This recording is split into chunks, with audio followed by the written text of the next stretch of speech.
the pullover, election is going to go ahead as planned. But what is the expectation is what a lot of people will be looking up to this evening. And I say good evening and welcome to Starr Radio UK.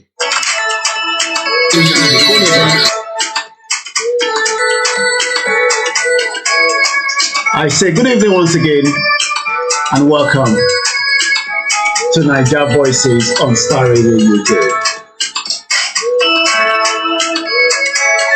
For those that have joined us around the world, it is almost 10 minutes past 1800 hours. We say to you good evening and welcome to Starr Radio UK.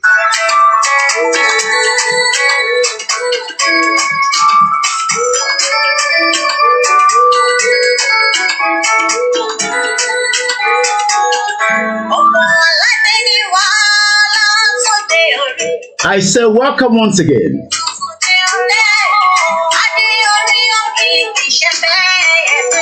It is just 10 minutes past.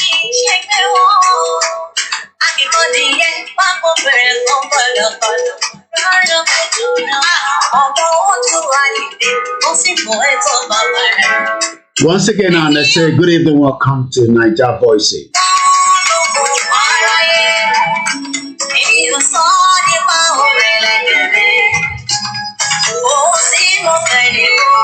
This is the finest African and Caribbean radio station, and this is how we do it every Wednesday.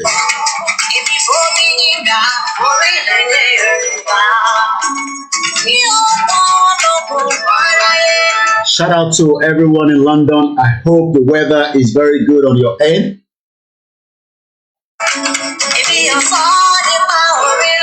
This is where we discuss the current affairs about Nigeria.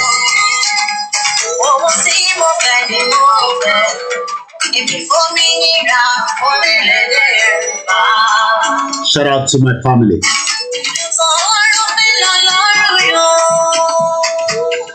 Shout out to those of you that are Yoruba Nation, Biafra Nation.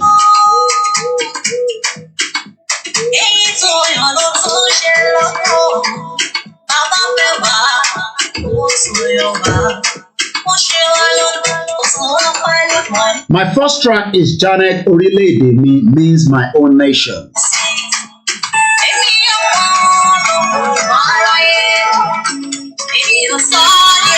My own nation.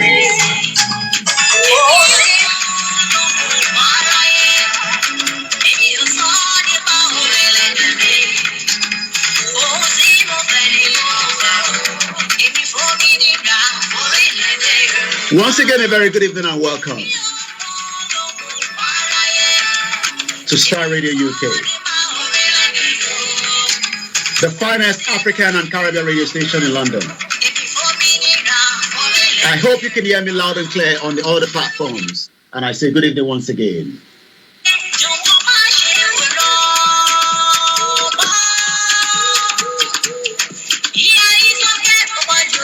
Since 1960, we've been told that things will be better in Nigeria. Governorship election under 72 hours. What is your expectation?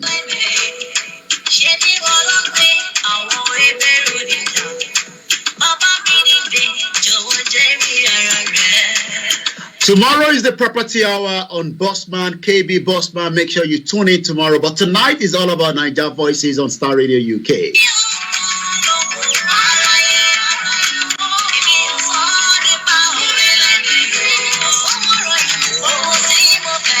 Nnamdi Kanu, a British citizen, holding a British passport, kidnapped by the Nigerian government. Until date, nothing seems to have been done. I'll be telling you more about that tonight on Niger Voices.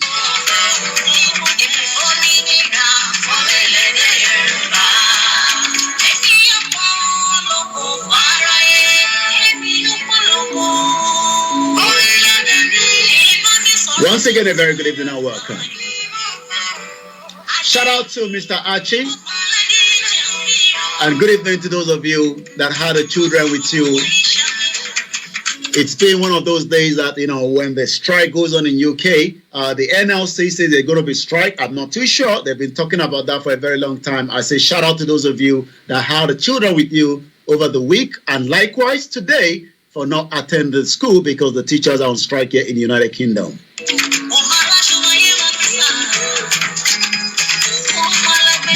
ẹ̀yin tẹ́tí ń darapọ̀ mọ́ wa ṣe pé ẹ káàbọ̀ sórí ètò. Shout out to those of you in Kenya, in Benin Republic, in Côte d'Ivoire, in Cyprus, in Germany, in England, in Scotland, in Wales, in Dublin. I say shout out to those of you in Australia, in New Zealand, and most especially shout out to those of you back home in Nigeria.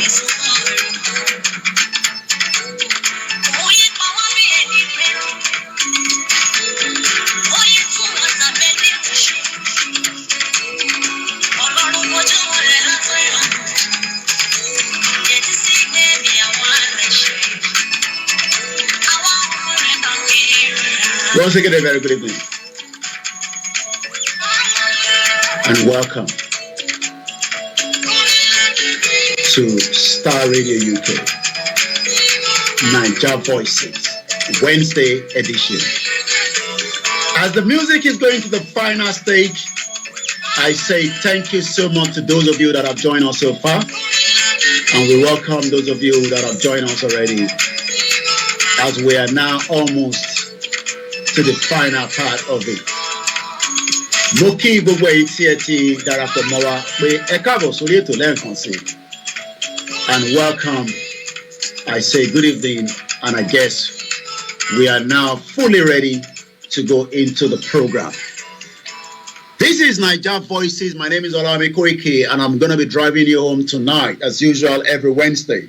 There's a lot to discuss, as usual, and there's a lot happening in Nigeria and within, the community that are also outside Nigeria. When we talk about the issues affecting Nigerians, we can continue to talk about them in big numbers. But tonight, as I normally say, we can decide to remain in Nigeria, or we might decide to say enough is enough for those of us that are campaigning for the right to self-determination. But one thing we cannot do is we cannot stop those that still believe in Nigeria. We can only convince them, because the international community believes that everybody have the right. So as much as those of us that say we want Yoruba nation, the least we can do to those that doesn't want Yoruba nation is to tell them the reason why Yoruba nation or Biafra nation is much better than Nigeria. But you cannot force those that still want to be part of Nigeria. You can't force them. We can encourage them. Good evening to you, Mrs. Olushola Davids. Welcome to you, DZ123. Mrs. Esther, good evening. Sule Ade, good evening. Bedu Magazine, good evening, my big uncle, and shout out to you. Yesterday, I was watching Bedu Magazine after one of his programs, and as usual, I believe we're on the same page. I know a lot of people disagree with us. People think that they're going to take Lagos from us.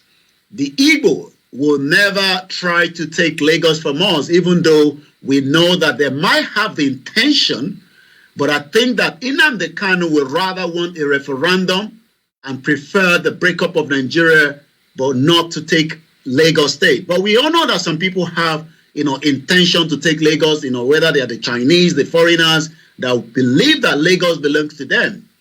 So good evening to you, and shout out to my big uncle, Bedu Magazine. Shout out to those of the media that are working tirelessly to the right to self-determination. This is Starr Radio UK, and this evening, 18 minutes past, we have up to 8:30, which is about 24 hours clock here in UK, where I'm going to be discussing everything. I'm going to start with Nnamdi Kanu tonight, because as we all know, the federal government of Nigeria, President Muhammadu Buhari, just as he tried to do the same thing when he wanted to kidnap Umaru Diko in London, but that was a failed mission. Shout out to you, Idowu Michael. Good evening to you, Sonope. Good evening to those of you that have joined us. And once again, to those that are listening to me on all the other platforms as well. Shout out to those of you on the MixLR. My name is Olayomi Koiki. Starr Radio UK comes up every Wednesday, and we discuss the current affairs happening in Nigeria. We look at issues. But tonight, I am discussing the issues surrounding Nnamdi Kanu And I'm asking the question, how valuable is your British passport? I mean, a lot of us say we have the British passport. I don't know about Americans, but I'm going to focus my conversation around the United Kingdom and those of us that have that passport. Shout out to those of you on the Instagram. Good evening to those of you that are listening to me around the globe. This is Naija Voices on Starr Radio UK. Who is Mazi Nnamdi Kanu and how important is he to the Biafra, to the Southeast, to the federal government, to the international community? Maybe some of you are not aware, but I'm going to be telling you that we are also going to be having a new British High Commissioner in Nigeria, and that is Dr. Richard Montgomery.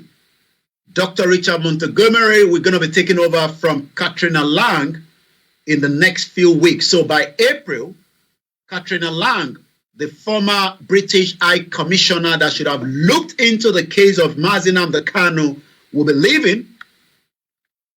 And then we're going to be having a new Prime Minister, a new British High Commissioner to Nigeria. The relationship between Nigeria and the UK is very, very important. And that means that those that represent the British in Nigeria, and likewise the Nigerian ambassador to UK, is a very, very important role. And if you are not aware, like I said, the British High Commissioner is going to be changing in Nigeria with a new person taking over. Will this new person going to do more to secure the release of Nnamdi Kanu, or are we going to continue to see these game being played that Nnamdi Kanu remain in the custody of the British High Commissioner? I mean, sorry, in the hands of the DSS rather. I'm going to be telling you what Katrina Lang is saying regarding Nnamdi Kanu as well.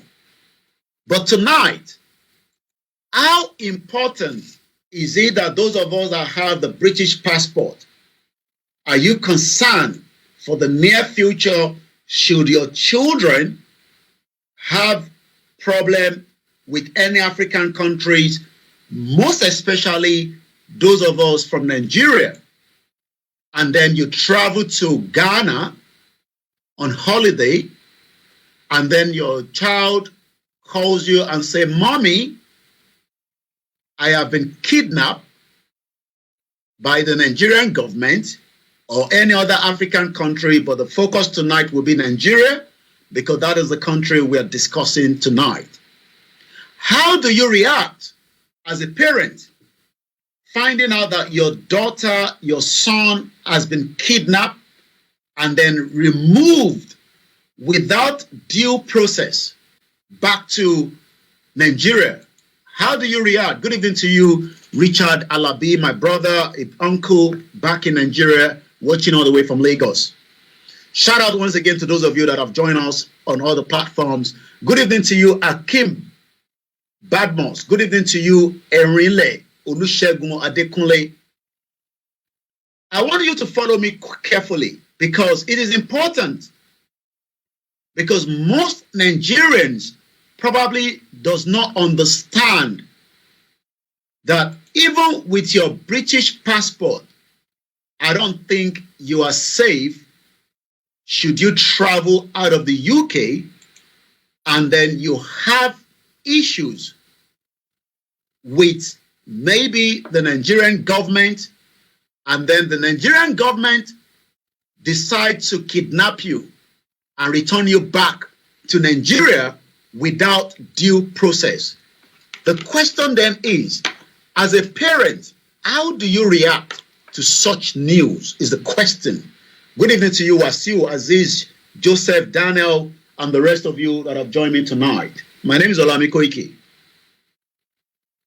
I'm going to be discussing Nnamdi Kanu because there's some latest development that is coming through by some of his legal team that have been working tirelessly so that they can get him released. First and foremost, who is Nnamdi Kanu and what is Nnamdi Kanu fighting for? Wasiu Taiwo, good evening to you. Adam Olamilekan, City Boy Adewuyi, good evening. Omotosho Olawumi, good evening to you. Should we be concerned that even with a British passport, you can still be kidnapped in 21st century? I mean, the British passport today, let me look at the ranking of the British passport for those of us that have that passport and thinking that that passport will be able to secure your traveling from point A to point B. What is the passport index saying regarding those of you that have a British passport? For those that have the British passport, according to the passport index, this is the organization that tells you some of the strongest passport in the world. The British passport is ranking number 5 according to the global passport index. The British passport currently, as of today, ranks 5th place according to the Guide Passport Ranking Index. It provides visa-free access to 189 countries, but does it also guarantee that should I travel with a British passport to Kenya, I will be secure to return back to Britain without being kidnapped by the federal government of Nigeria because of my views, because of my disagreement, because of what I'm fighting for? How important is this British passport for those of you that are probably not concerned because it has got to do with Nnamdi Kanu? He's an Igbo man, he's a Biafra man, and we don't care about him. Are you also going to wake up one morning and your daughter, your son, because of their views with the government in Africa, travel with one of the most powerful passports in the world and eventually end up in the country by rendition and kidnapping? What do we understand by rendition? Because a lot of people do not understand what the federal government have done to Nnamdi Kanu. But who is Nnamdi Kanu is the question. Not everybody knows Nnamdi Kanu. Maybe we should allow my engineer to give us the back picture of Nnamdi Kanu, and then maybe some of you might have seen Nnamdi Kanu just as Sunday Igboho, Dr. Oloye Sunday Igboho, is now also outside Nigeria because of his views, and the reason why is because the federal government of Nigeria disagree with Sunday Igboho. But tonight, I want to focus with Nnamdi Kanu because Nnamdi Kanu traveled to Kenya with a British passport.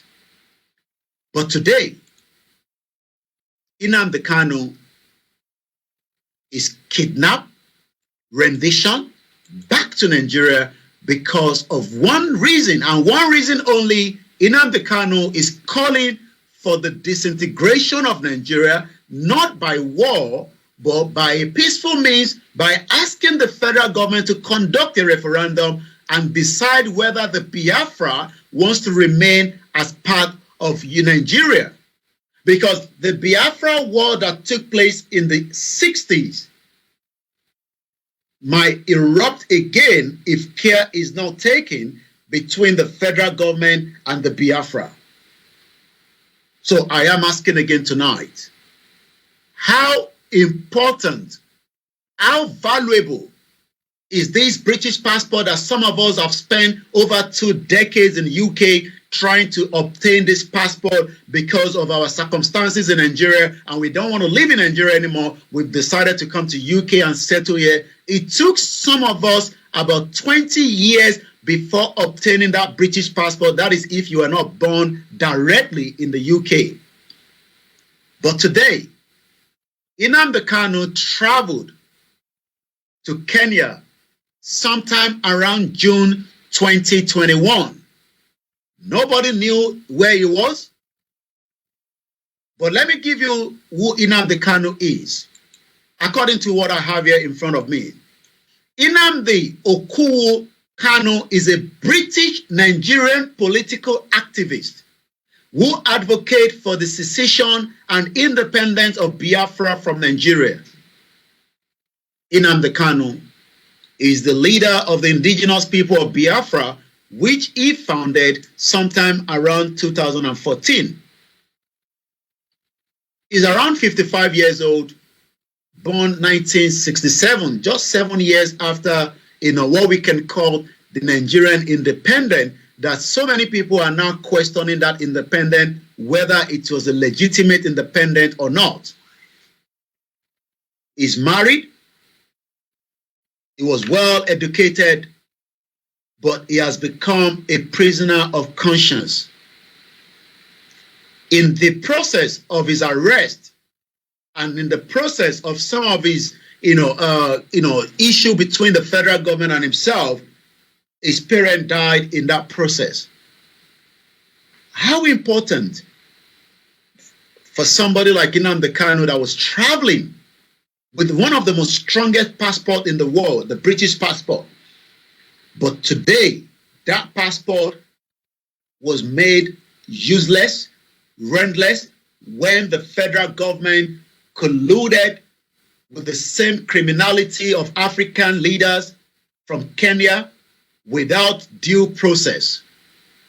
Let me tell you, Nnamdi Kanu was not given a due process before returning to Kenya. I'm going to be telling you what his legal teams are saying that is forcing this conversation tonight. Because we now know that the British FCADO, which stand for the Foreign Affairs Selected Committee, will now have no other option than to look into the case of Nnamdi Kanu, but I'm going to come there before we go further. What do we understand by rendition? Maybe some of you have heard that word before, maybe not. Good evening to you, Najamu Yusuf. Welcome to the program. Good evening to you, Temitope Olumide Tola Adebayo. Good evening to you, Oluwasesan. Good evening, Romeo. Good evening to you, and those of you that have joined me from different platforms. I am discussing the latest update on Mazi Nnamdi Kanu. It could be anybody, it could be me, it could be you, traveling with a British passport, or I don't know, maybe American passport, but my focus tonight is the British passport, because we know that Nnamdi Kanu did not travel to Kenya with a Nigerian passport. But the question is, what gave the federal government the right to decide to kidnap him? We know what kidnap means. If no one can find me after 7 days, and you get in touch with my family, with my mom, with those that knows me, and they say, look, we've been following Olayomi Koiki, and for whatever reason, we've not been able to find out where he is. The question then is, we don't know whether he has been kidnapped, whether he has been arrested, whether he's gone to, he has traveled and nobody knows. But the question then is, with the issue of Nnamdi Kanu, there was what we called rendition. Nnamdi Kanu was rendition. This is a performance or interpretation, especially of a dramatic piece role. Why was Nnamdi Kanu returned to Nigeria without the due process in Kenya?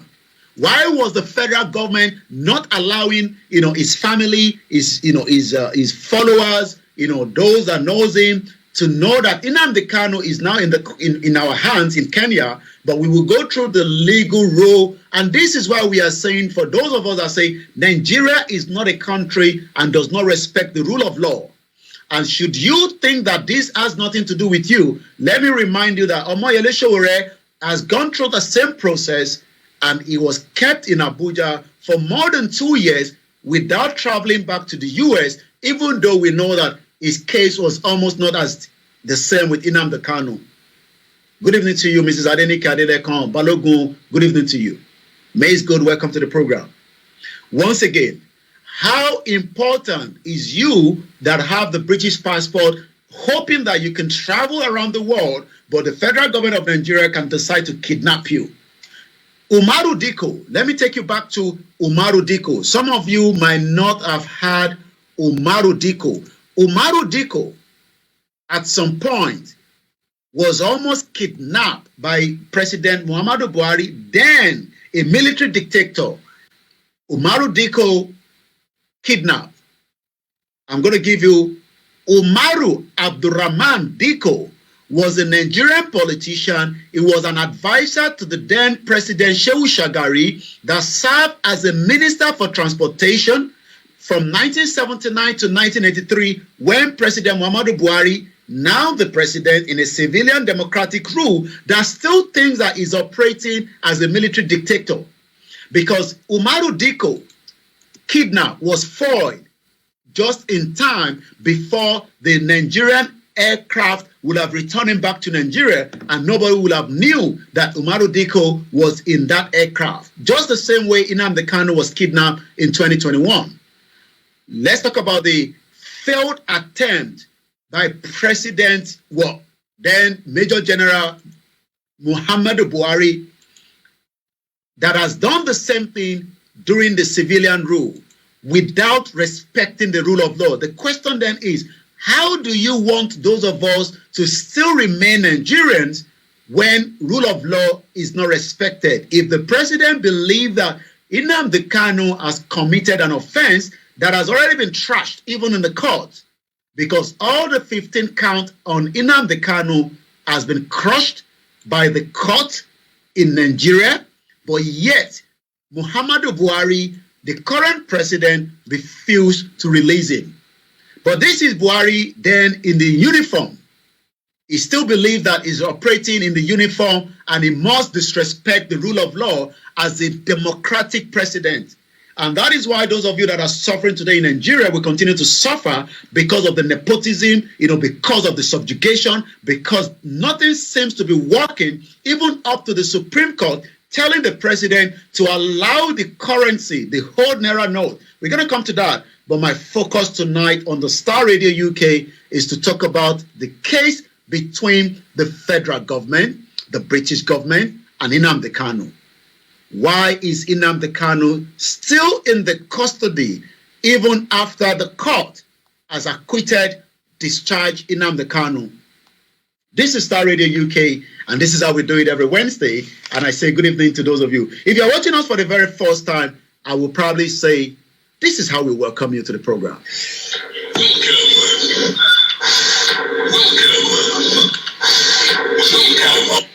Well, welcome to the program, and it is again the finest African and Caribbean radio station in London. We're transmitting live every day from Monday to Sunday, but every Wednesday you will sit here and you will enjoy issues affecting indigenous people, issues affecting the Biafra, the Arewa that have been marginalized by the Fulani, and likewise those that believe in Nigeria. We discuss everything here, but one thing tonight is, why did Buhari, the then military dictator, wanted to kidnap without due process? I believe this man just liked, everything not due process. He was doing it in the 80s. He tried it in the 2021. He was successful because of the corrupt system like Kenya. Broadcasting worldwide, online 24/7. Broadcasting worldwide, online 24/7. This is Starr Radio UK. This is Starr Radio UK. This is Starr Radio UK. Let's talk about Umaru Diko so that you can understand that this is not the first time that President Muhammadu Buhari is used to trying to kidnap people. He wants to kidnap you. He believes that he's still running a military dictator. We are no longer operating a military dictatorship in Nigeria. It is a democracy, and in a democracy, you must respect the rule of law. That is why you decide to contest as a president, even though we know you are leaving the government within the next 2 months. But you must do everything to allow the rule of law to play out and release Nnamdi Kanu back to his family. If not, we're going to discuss the issue that the legal team here in UK are pressure the UK government and the foreign and Commonwealth as well. If you're listening to me once again, I say, this is Starr Radio UK. This is Starr Radio UK. In your car, at work, at home, on your smartphone. Broadcasting worldwide, online 24/7. Broadcasting worldwide, online 24/7. In your car, At work. at home. On your smartphone. The best radio show. The best radio show. The morning show. The best radio show. And it is the best radio show. Shout out to my mom. Good evening to you and welcome once again. Love you so much. Good evening to you, my beautiful, beautiful auntie, Bimileke. Good evening to you, my beautiful auntie, Temi. It doesn't rhyme, so I put his comment out there. Good evening to all our grandmothers and our grandfathers. And you're watching a live transmission on Starr Radio UK. If you are not following us on Twitter, just say yes. I'm not going to upset with you. Good evening and shout out to you, Blessed Shiere. Good evening to all the Biafra and welcome once again. Invite your colleagues and let's discuss the issue why Nnamdi Kanu is still being held, by this criminal government that we can call them because they are not listening to the rule of law. Buhari tried the same thing in the 80s and that's what we are discussing. And let's continue with the program. Shout out to my producer once again and welcome to the program. Shout out to those of you that are listening to me on all the platforms, and I hope you can hear me loud and clear. Bolaniwa Michael, good evening. Tola Adebayo, Temitope Olumide. Shout out to those of you in Kogi State, in Ekiti State, Kwara, Oshun, Lagos, Ondo. It's going to be very, very interesting time on Saturday. I can't wait. Something is going to be happening in Nigeria on Saturday. It's all about the election, and we look forward to that as well. Shout out to you, Emile Oluwasegun. You also said Umaru Diko was put in a crate, but void by a secretary that quickly called for the police attention. You're quite right. We're getting very there. Good evening to you, Idowu. Good evening to you, Deep Cyphers. Oh, it is working. Okay, I don't know what is working. You say it is working. Temi, yes, I know you're there. You don't like putting the comment out there, but I can feel your energy. Good evening to those of you that are listening to me. This is the Finest African. This is where we talk about the truth of what is affecting as many Nigerians and those that say, Yomi, please, I beg. No come in Nigeria, I be Biafra. Me, I be Biafra boy, you. Yes, you have the right to call yourself Biafra because we know that the election of 1959 was the first election that was rigged by the British government. And I'm going to be telling you what Katrina Lang is going, and we're going to have a new UK Prime Minister, UK High Commissioner to Nigeria. I'm going to be telling you that. But the British High Commissioner says Nigerian politics is fascinating as bright future, says British High Commissioner. I don't believe that. I disagree with her, but we're going to come back to that. My focus tonight is, let's go back to Umaru Diko.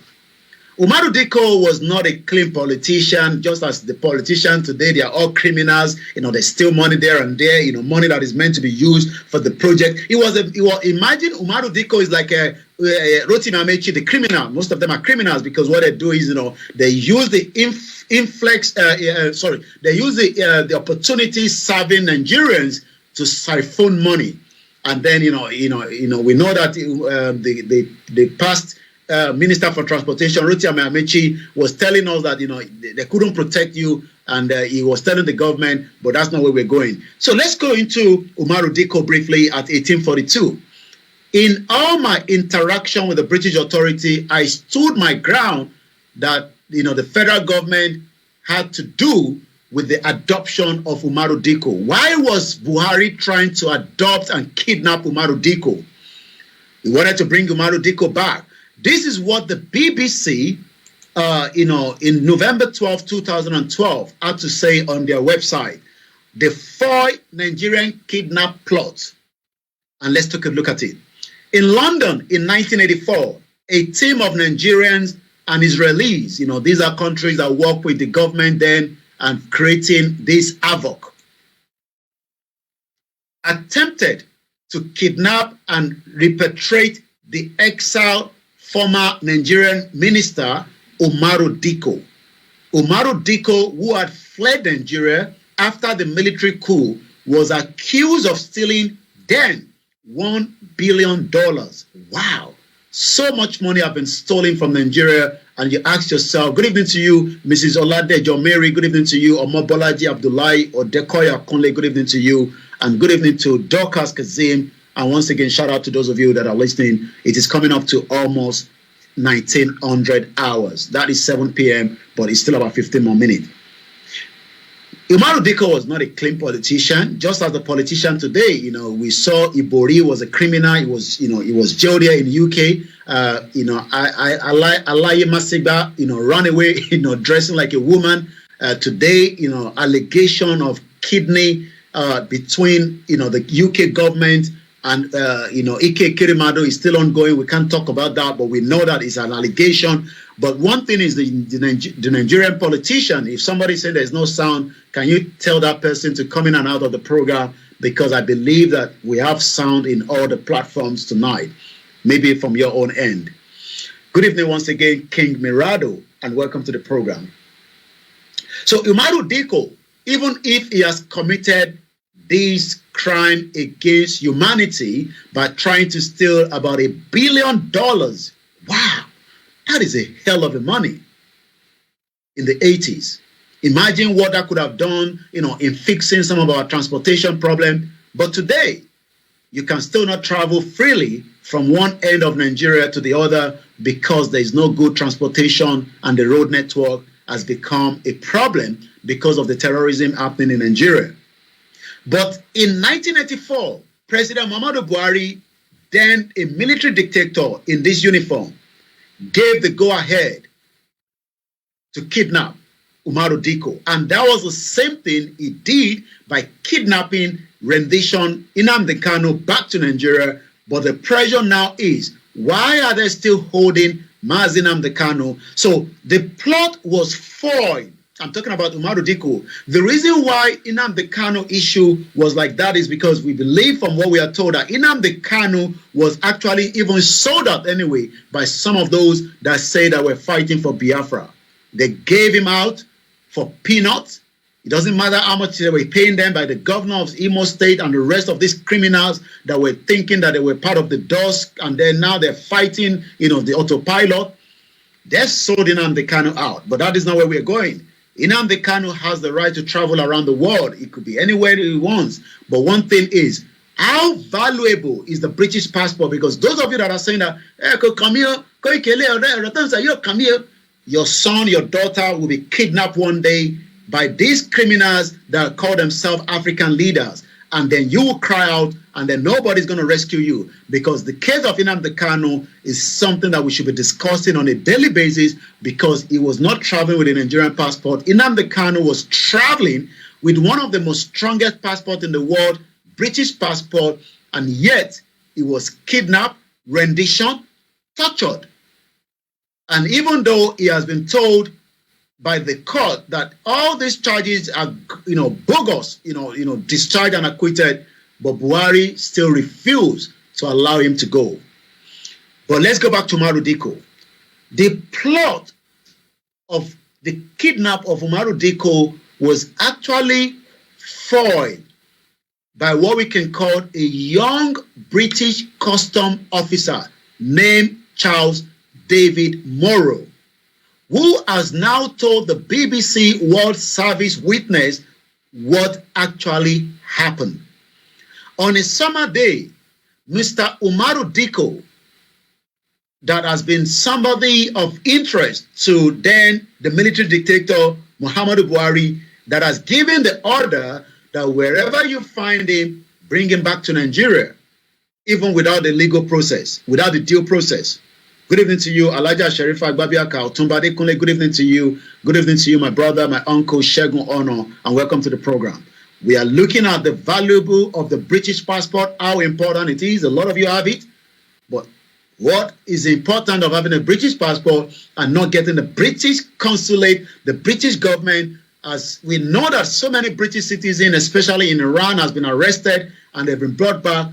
But what is the case that Nnamdi Kanu's own is different? Is it because it's from Nigeria? Is it because, he's fighting for something that the British government disagree with? Imagine, according to DZ123, Nnamdi Kanu was kidnapped holding a British passport. Something is quite not right there. And you're quite right. And this is why I'm reviewing it tonight again.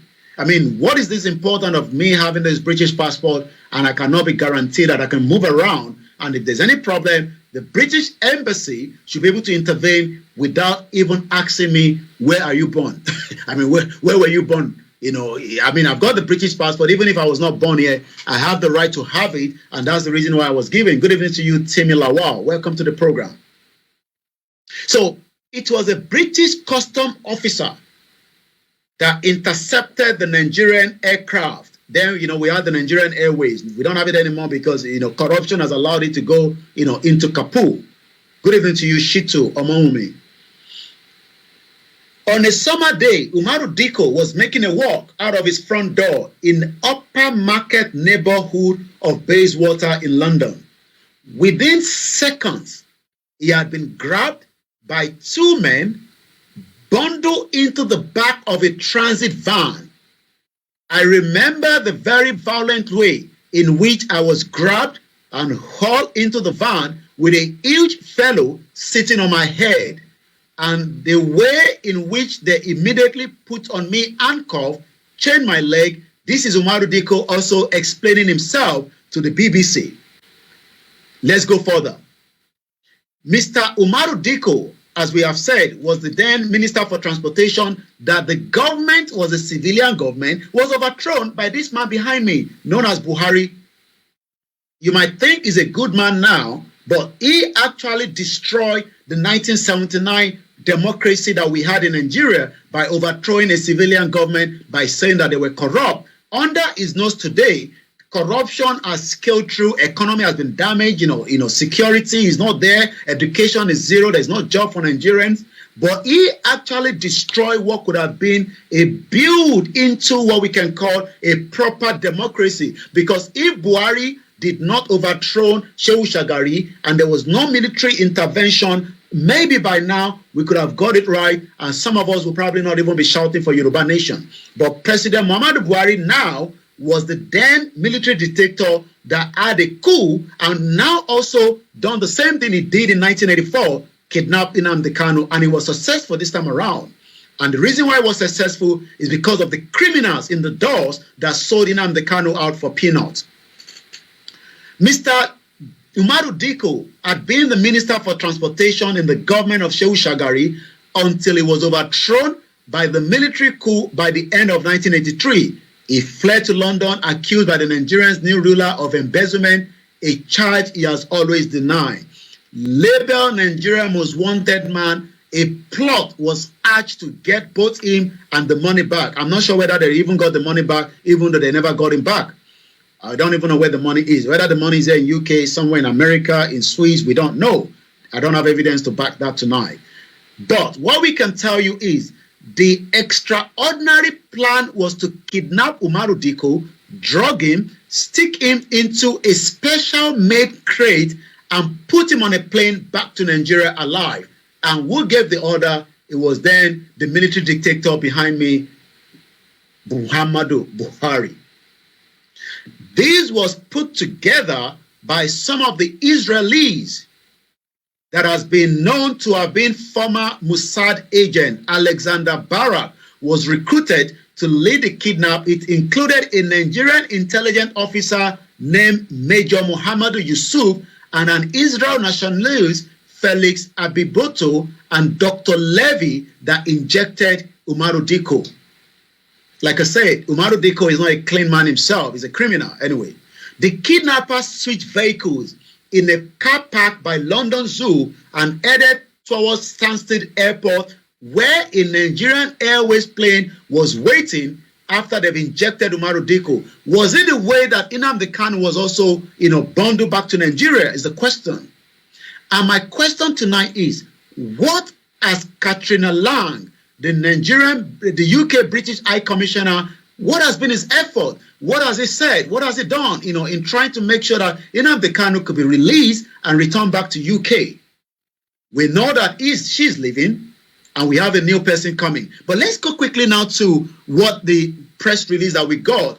The Foreign Affairs Selected Committee inquiry published submission on behalf of the British citizen Nnamdi Kanu. Let me take you through the summary. But before that, once again, if you've joined us for the very first time, I say good evening and welcome. Good evening to my beautiful auntie, Iyabo Olubunmi Oluwole. Good evening to you, Mrs. Modupe Lawal. Good evening to you, Bolarinwa Michael. Good evening to those of you that have joined me tonight, and welcome once again to your finest African and Caribbean radio station in London. I am asking, what is the importance of your British passport? Good evening to you, my uncle Olatunji Awofeso said, President Muhammadu Buhari was the military head of state in 1983 December, but he is not the real coup leader. The coup leader was General Babangida. Okay, thank you for that, but we know that they're all part of the criminality that took place. Yusuf Mukaila, good evening, and thank you so much for that update as well. Katrina Lang, she's quite aware that Nnamdi Kanu has been in the custody of the DSS without due process, because you can't kidnap anybody, even if Nnamdi Kanu was not traveling with a British passport. You can't just bundle somebody in 21st century and take them back. What has she done, Katrina Lang? What has she done to the release of Nnamdi Kanu?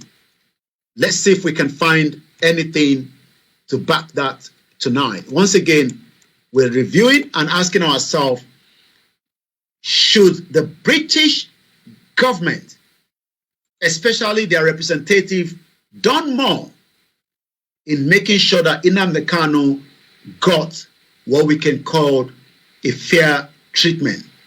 There's been a lot of cases, the IPOB have raised alarm over alleged plot to assassinate, the killing of Nnamdi Kanu in the custody, but it's, things, Nnamdi Kanu writes the US, the UK envoy over his trials. This was January last year. There's a lot of press release. The United Nations tells Nigeria to unconditionally release and compensate Nnamdi Kanu, but this is a government that doesn't agree with Nnamdi Kanu and his legal team. Immigration, the UK envoy admits such. Okay, no, we're not talking about the British, the visa application. Kanu denied visiting British envoy to discuss the IPOB matter. This was just after Nnamdi Kanu was picked up in June 2021. Nnamdi Kanu British passport remains in Kenya. I mean, how did we get to where we are? That a British citizen is just being left to die in the custody of a country like Nigeria that doesn't care about human rights. Good evening to you, okay, Abisoye, my brother, my uncle. Welcome to the program. Aderonke Oridatu, good evening and welcome, man. Temilawa say, let me tell our people that you, Koiki, have been trying in your part. We are prepared in full to know that without proper preparation or full into escalation of war, we can't go anywhere. Well, I hope people understand that. Omobalaji Abdullah says Somalian passport is even better than British passport. Mazi Nnamdi Kanu said we should go apply for Somalian visa right now. Odekoya Kunle says she won't even ask any question because Nigeria is British cocoa farm. Wow. Good evening to you, Mrs. Ruth. Lai Adetoye say, you are quite appreciated, Koiki, my brother. May the Lord continue to strengthen you in this hour. No going back, the journey of ultimate Yoruba nation. Oluwashesi, Yoruba nation self-determination is sacrosanct. Shodimu Ayomide says, we must continue, and yes, Yoruba nation is not going back. So let me quickly, bump into it quickly. These are some of the headlines. I'm just looking at different headlines. You left EU through BRICS exit, stop supporting one Nigeria. The leader of the indigenous people of Biafra, Mazi Nnamdi Kanu, this was before he was arrested. Maybe these are the reason why Katrina Lang was not doing much. Let me read this headline. This was coming from Sarah Reporter. Around March, just before Nnamdi Kanu was kidnapped, same year, around June, maybe his utterances. My mom get upset when I use that utterances. I guess that's where she always say, please stop using that word. It's called utterances. She always, moan around, that pronunciation. So it's called utterances. So I have to keep controlling to make sure that I get the right conversation and the right pronunciation. It's called utterances. So the utterances of Nnamdi Kanu, probably somebody like myself, some of my utterances might not be pleased with some of you. You might be thinking that it's best for the Nigerian government to arrest me as well, or the British government to arrest us because of my utterances. My utterances is just our right to self-determination. Is not a bad view. With my utterances are very, very moderate.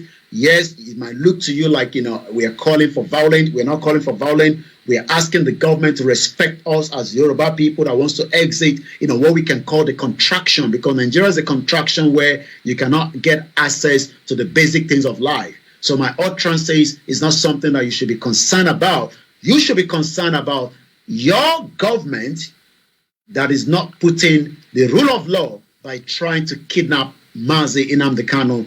Natek Electrical, good evening to you and welcome once again. Abiodun George, an evil country where the evil people are controlling, God will deliver us. Welcome to the program, our mother Omolara Iyabwajala, and good evening as well.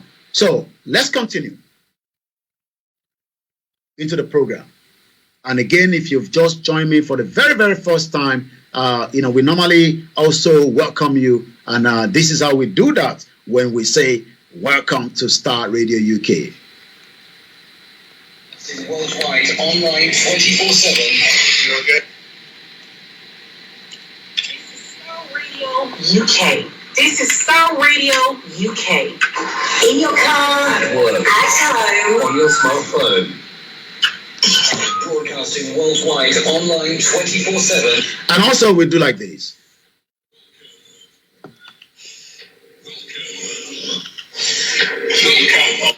We welcome you for those of you that have joined us. But you remember, subscribe to the Starr Radio UK Twitter handle. It's very, very important. You can be able to find out what is going on. We are also transmitting on our apps. You can download the apps, but you can catch on me every Wednesday from 1800 hours, which is 6 p.m., where we talk about the struggle continue, Aluta continue, Yoruba Nation. We have nothing to do with the election that is coming up in Lagos. I'm going to be discussing that later on.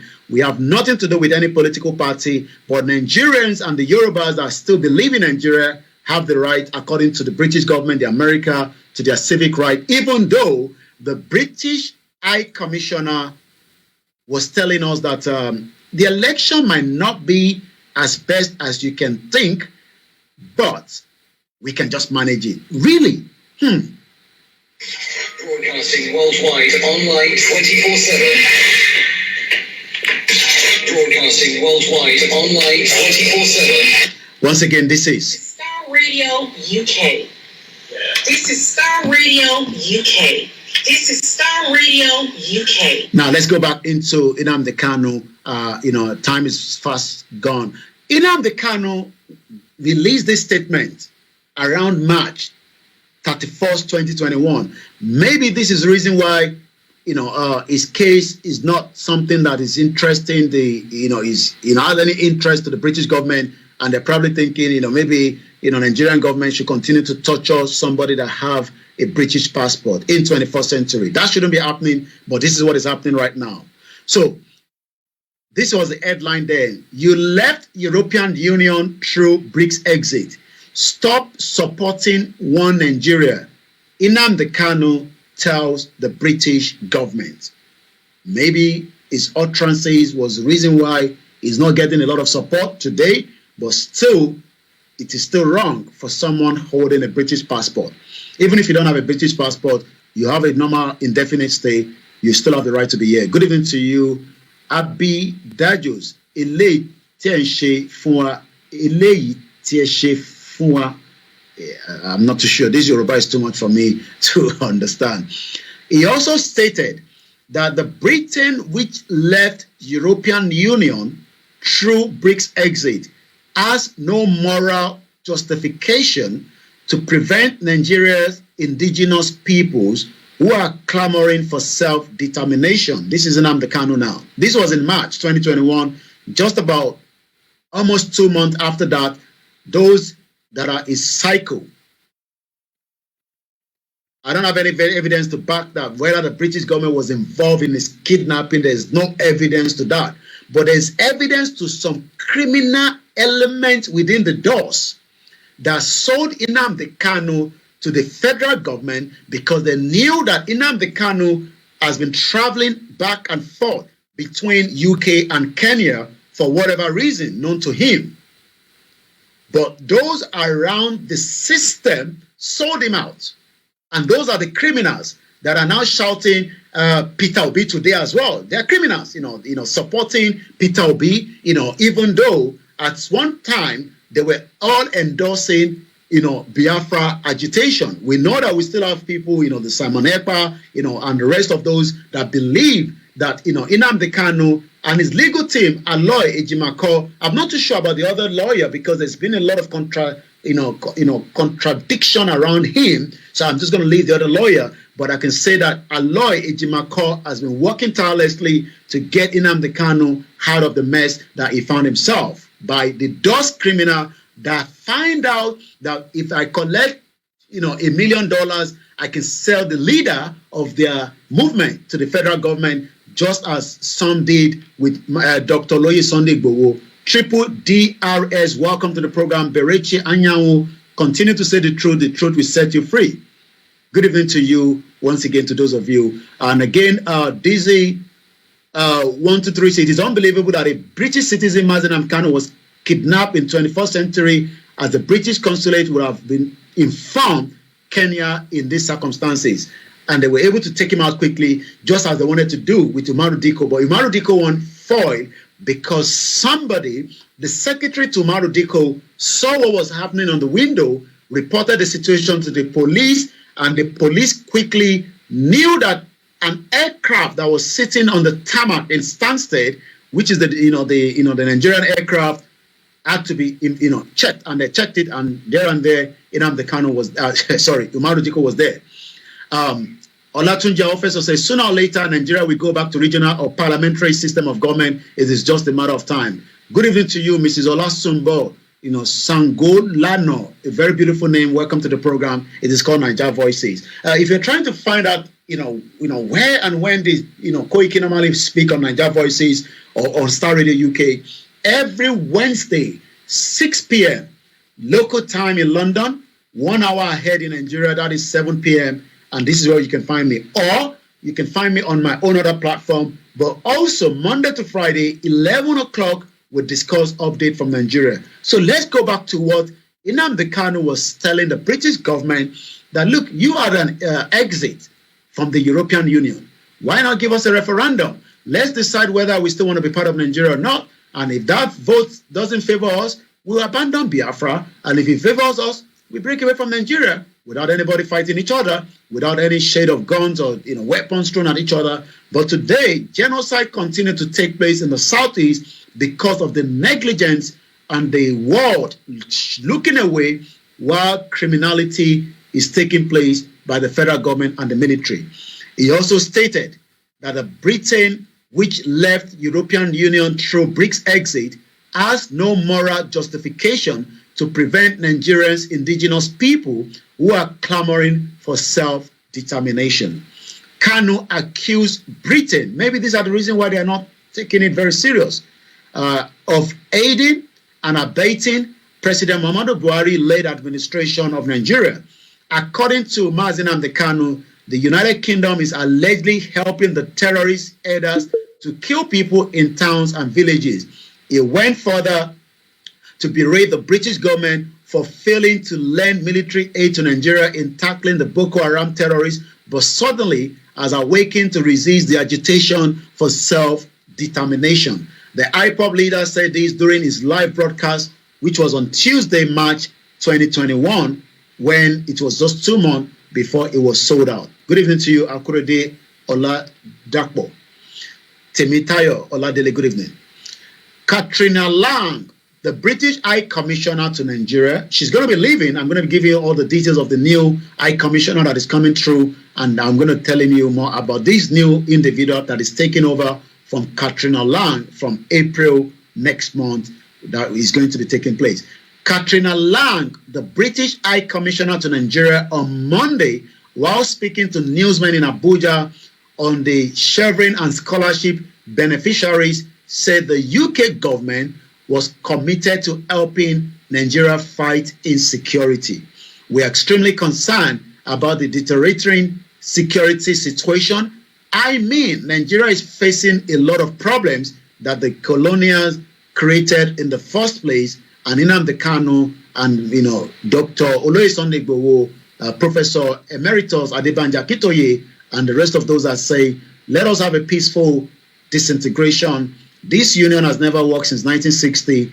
It is leading us to, drain.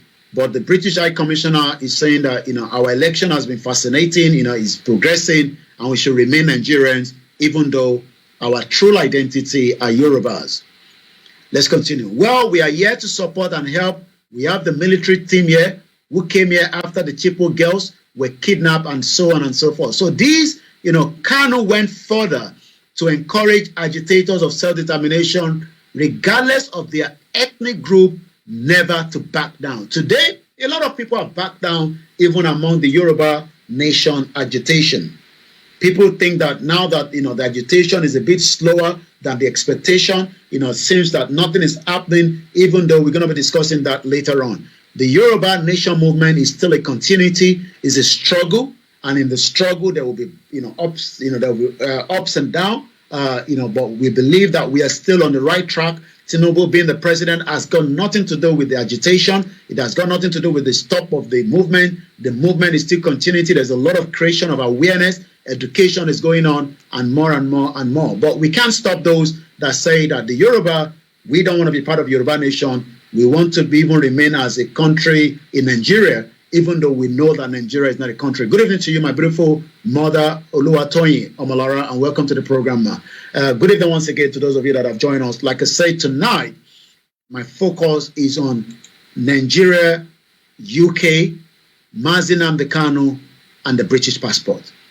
How important, imagine a lot of us, had to go through a lot if you were not born in this country. My utterances might not be good to you, but does not mean that the Nigerian government should bundle me and kidnap me and rendition me back to Nigeria without the due process. Due process must be followed. We know that, with the situation of Nnamdi Kanu, he was traveling on his own at the airport in Nairobi, Kenya, when, eventually, those that knew his movement sold him out for peanuts, and today, we are still trying to find out why the British government is not doing enough. The time is just coming up to 4 minutes past 7 p.m. local time in London. And like I said, this is the finest African and Caribbean radio station in London. And this is how we do it Monday to Friday, when I talk about issues about Nigeria for about almost 30 minutes with my team in the morning. But in the evening like this, it's all about Niger Voices on a Wednesday. You can watch us on, all the platforms on social media. But for you to get, what I do, follow us on the Starr Radio UK Twitter. Good evening to you, beautiful mother, a strong supporter of my platform as well, Mrs. Comfort Ologunja, and welcome to the program. Eunice Uche, welcome to the program. Tonight is all about our brother, Mazi Nnamdi Kanu, that has been kidnapped, rendition back, and we are asking the federal government of Nigeria, President Muhammadu Buhari, to now look into this issue and allow this issue to be resolved. You don't have to agree with the utterances of Nnamdi Kanu. I know some Yorubas were not happy with him. They believe that he was making a lot of, things that probably was not in their favor. But today, we have done more than even what Nnamdi Kanu was saying. If you go back to what some of our, medias have been discussing, you will realize that we have said more as well. Shout out to those of you watching me on Instagram. I can't see your comment properly, but I'll be saying shout out to you. Ologuna Agba. Adewale, I love those names. When there's something like Ologun, these are warriors. But today, we are happy, we're grateful that the Yoruba nation conscious has come back to our mind. When you hear anything Ogundele, you don't have to run away and say, Ogunke. When you hear something like Ologunja, you know that, yes, these are powerful warriors, and we have to be grateful. Once again, Mrs. Yabo says, I can't stand watching or seeing this woman's picture, Katrina Lang. Please, can someone take this, I don't want to use the word off the screen. Again, I can't use that word as well. And I think I've done so. So let's go back again, into the issue with Nnamdi Kanu. But as I was saying, this is again the finest African and Caribbean radio station. And you can listen to me on Starr Radio UK by this. Work. At home. On your smartphone. In your car, at work, at home, on your smartphone, Shout out to those of at work, at home. on your smartphone. Let me quickly take your comment. Comrade Plan B, you say Yoruba Nation, good evening. Omoda Milari, good evening. You also said nothing will ever change in this contraction called Nigeria. Shout out to those of you on the Mix LR tonight. And I say good evening to each and every one of you as well. We appreciate you for being there all the time, listening to us. Once again, this is Starr Radio UK as we continue to ask the question, what has been the offense of Nnamdi Kanu that the British High Commissioner and likewise the British government, the Foreign and Commonwealth Development here in UK has not done a lot to make sure that Nnamdi Kanu, is released from Nigeria, even though we know that the court has already said Nnamdi Kanu should be left alone. Good evening and shout out to you, my uncle, all the way in Paris. I don't like mentioning your name. I hope Alaji is doing very well as well. We love you and we appreciate you. Yoruba Nation, we're going to talk about it later on as well. 72 hours before the election.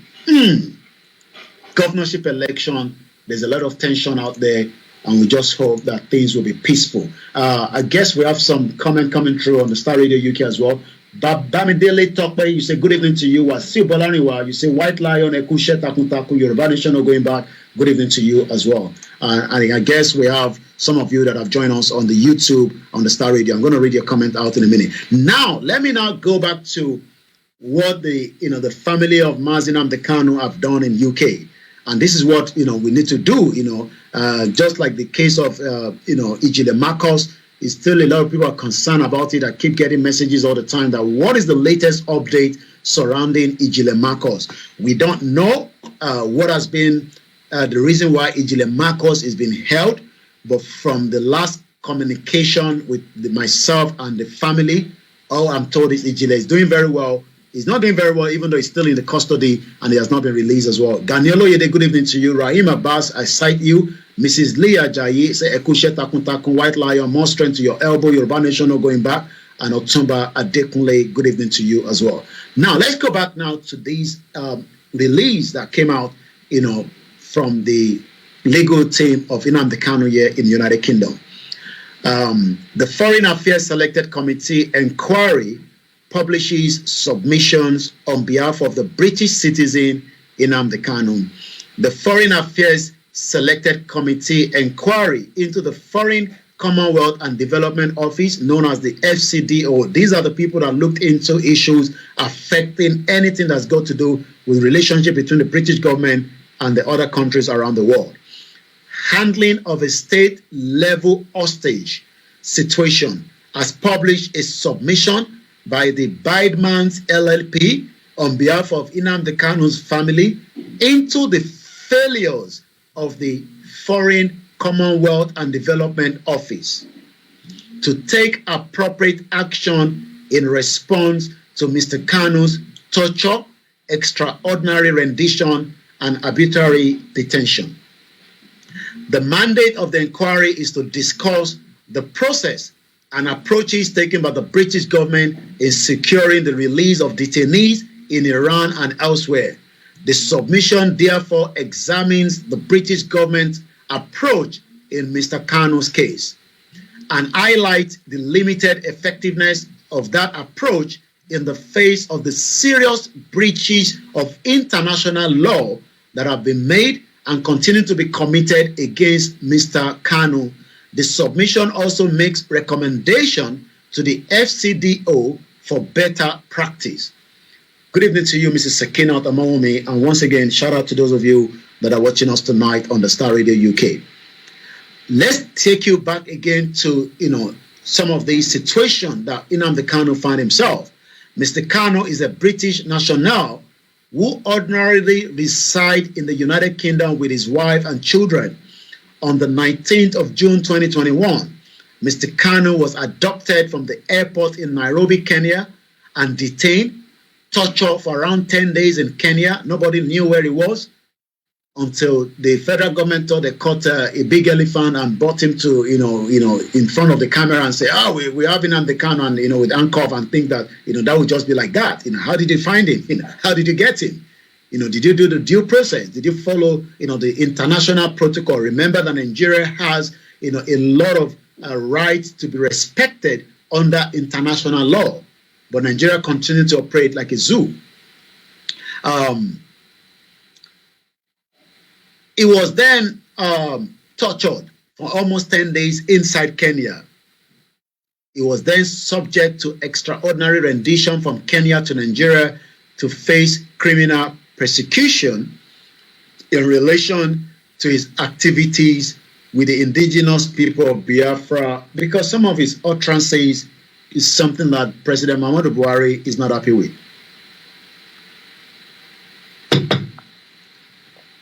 Once again, a very good evening and welcome.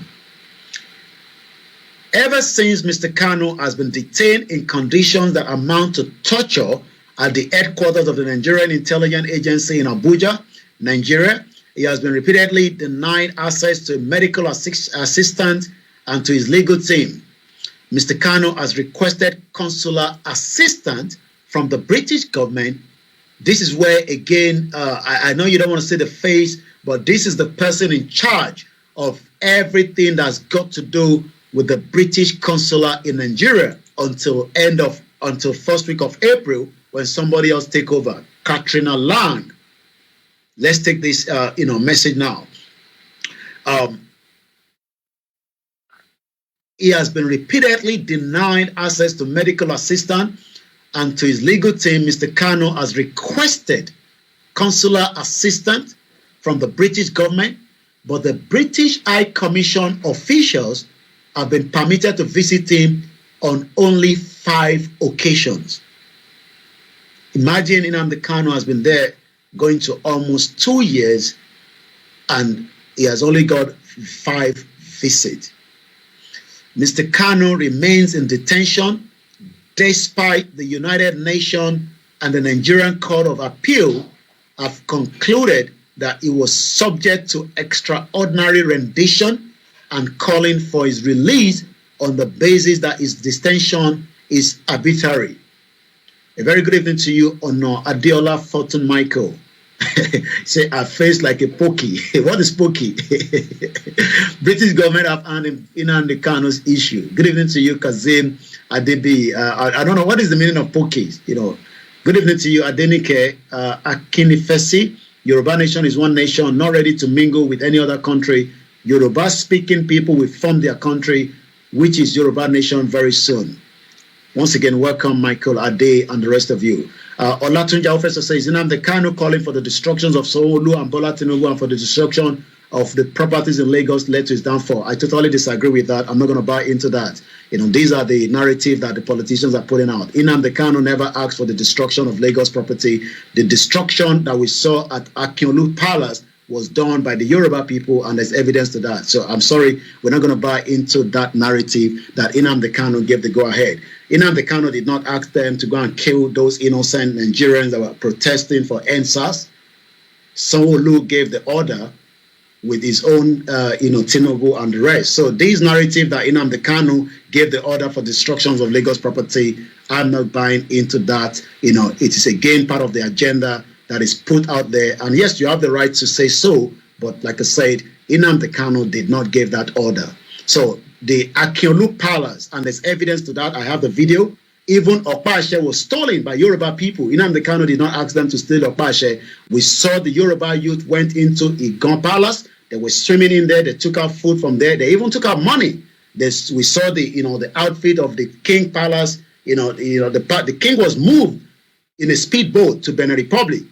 So this issue that Nnamdi Kanu, gave the order, please let's not bring this kind of conversation. Like I said, I disagree with that, but that is your view. So the Yoruba people disrupted the situation. Nnamdi Kanu did not ask them to bond. The Supreme Court in Bangbushi? The Yoruba people burned it down. And just as we saw, the Yoruba people disrupted the February 25th election in Lagos. We have a lot of Yoruba criminals that are working for Tinubu, and they were those that disrupted. And we have criminals that took advantage of a peaceful protest of the NSAS infiltrated. We saw a young man, with cutlass. We saw them coming out of the vehicle in Ikeja. So, was it Nnamdi Kanu that gave the order, for the destruction of a peaceful protest? So we Yorubas need to be very, very careful, when we come, with these kind of messages. So, again, these are the, the kind of narratives, especially when they say the Igbo. I disagree with that. The Igbo are not taking your land. Those that are taking your land, everybody knows them, even if I don't mention every one of them on this platform. So let's go back quickly. So since it remains despite the United Nations and the Nigerian court, what is the British government response is the question. What is the British response? What is the British response to these issues surrounding Nnamdi Kanu? Why have they kept quiet? Why has the British government not done enough, just as they were doing a lot, to some of the British citizens that have also had similar problem? Because this is not the first time that we are seeing a British citizen being kidnapped. We know that, we've seen similar situation before. Good evening to you once again, Mrs. Modupe Lawal. One day will be one day Yoruba nation will stand by the special grace of God. Again, let's come back. So, the recommendation, this is now the submission on behalf of the family of Mazi Nnamdi Kanu to the Foreign Affairs Select Committee inquiry into the handling of the state-level hostage. It could be me tomorrow. It could be you. It could be your son. You might think that your children are clean. They might be involved in drugs. They might be involved in criminal activities. And they travel to African countries and they kidnap them. Rather than due process, they return them back to another country without due process. What do you say? Some of our children have got British passports. Some of them are traveling. Imagine your son traveled to Thailand, and because, maybe there was a drug found in his bag, he's not the one that put the drug there, and eventually, the case has not been handled properly. And this is why we have to be very, very concerned today.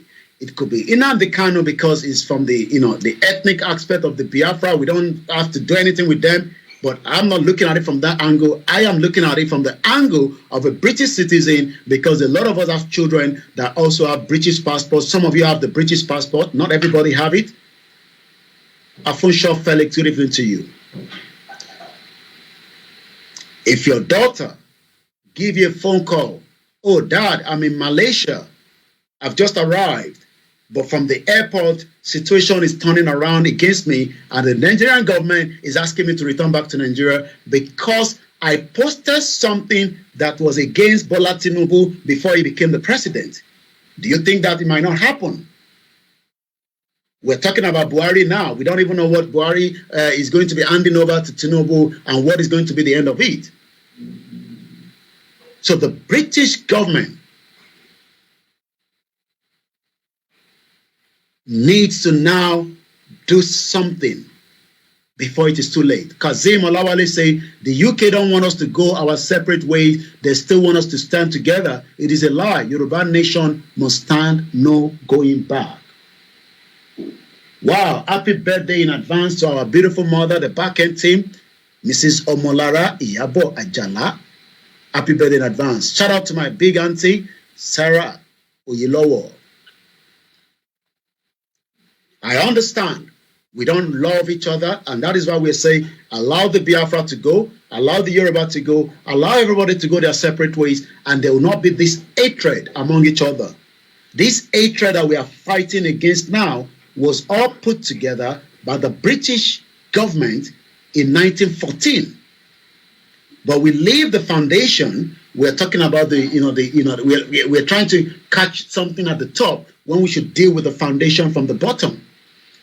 If the British have left us the way they met every one of us as a kingdom, the Igbo kingdom, the Bini kingdom, Ijebu kingdom, Oyo kingdom, Hausa kingdom, today I will not be here talking about some of the issues that we are discussing today, because this hatred has now had implant in some of us that we don't even want to hear anything that's got to do, when it comes to the Igbos.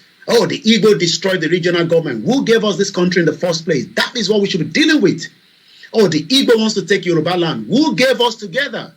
Why did they give us together? That is what we should be dealing with. That should be the question. And shout out to you again, our mother. There's a lot of happy birthday in advance from those on the YouTube channel.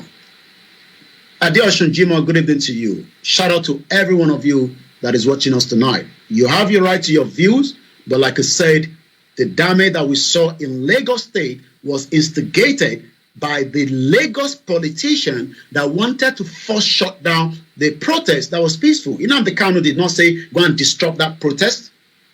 So let us be very careful, when we come out and put out these, utterances as well that says, Nnamdi Kanu instigated, the burn down of Lagos. What do you mean that Nnamdi Kanu, is Nnamdi Kanu the government? Sanwo-Olu is running all up under the frown, and we're going to find out. I say, I remain no participation in any political party, and as we say, I will allow the rule of law and the civic rights of Nigerians to play out on Saturday. Whatever is going to happen on Saturday, so be it. I know some of you don't like that views. Whatever is going to happen on Saturday, so be it. Nigerians have been tortured for a very long time, and for something to erupt, something must start. The case of Nnamdi Kanu is going to be a case that some of us, 40 years down the line, your children will have to come back and review what I'm doing today. Because we are standing for the truth. I am not standing for the truth because Nnamdi Kanu is just fighting for Biafra. I am looking at it as a British citizen. I live here as well in this country. So if I live in this country and I respect the rule of law of this country, and that means that should anything happen to me as someone that have been accepted into the society, then I must also be giving all the, the foreign support, especially if it's got to do with something that Nnamdi Kanu is also facing today. It could be Nnamdi Kanu today. It could be your own daughter tomorrow. It could be you tomorrow. You could be traveling and your bag, your suitcase got mixed up. Somebody could drop something in there and you could say, wow, I don't know anything about this. And before you know, boom, we've seen issues like that. So let's now look at the submission, and then we start moving into the next final lap of this program. Once again, Catherine Alan is leaving next month. Madi, peace. Because Nigeria and Nigerians are not honest to themselves, our race is a shame. Thank you so much. Keep the comment coming. Once again, happy birthday in advance to Mrs. Omolora Iyabo Ajala and those that are celebrating their birthday as well. And I have somebody that was celebrating as well, but I don't want to go into too much details of that. This submission is made to the Foreign Affairs Select Committee inquiry into the handling of a state-level hostage situation. The mandate of the inquiry is to discuss the process and approaches taken by the British government in securing the release of detainees in Iran and other similar situations. In doing so, it will aim to assess the likely impact of the FCDO. So we can only hope that the legal team here in UK that last year also were able to get what we call a court injunction, and I think I have that somewhere here. Once again, a very good evening to those of you that have joined me so far. Nnamdi Kanu case is something that we can review continuously, but Mr. Kanu's family is represented by John Alford and Sharon Maka of Biden LLP, together with Charlotte Kilroy, KC of the Blackstone Chambers, and Tyan Itwell of Dart Street Chamber. So you can see that, money is being put together. And this is what we say to some of our Yorubas as well.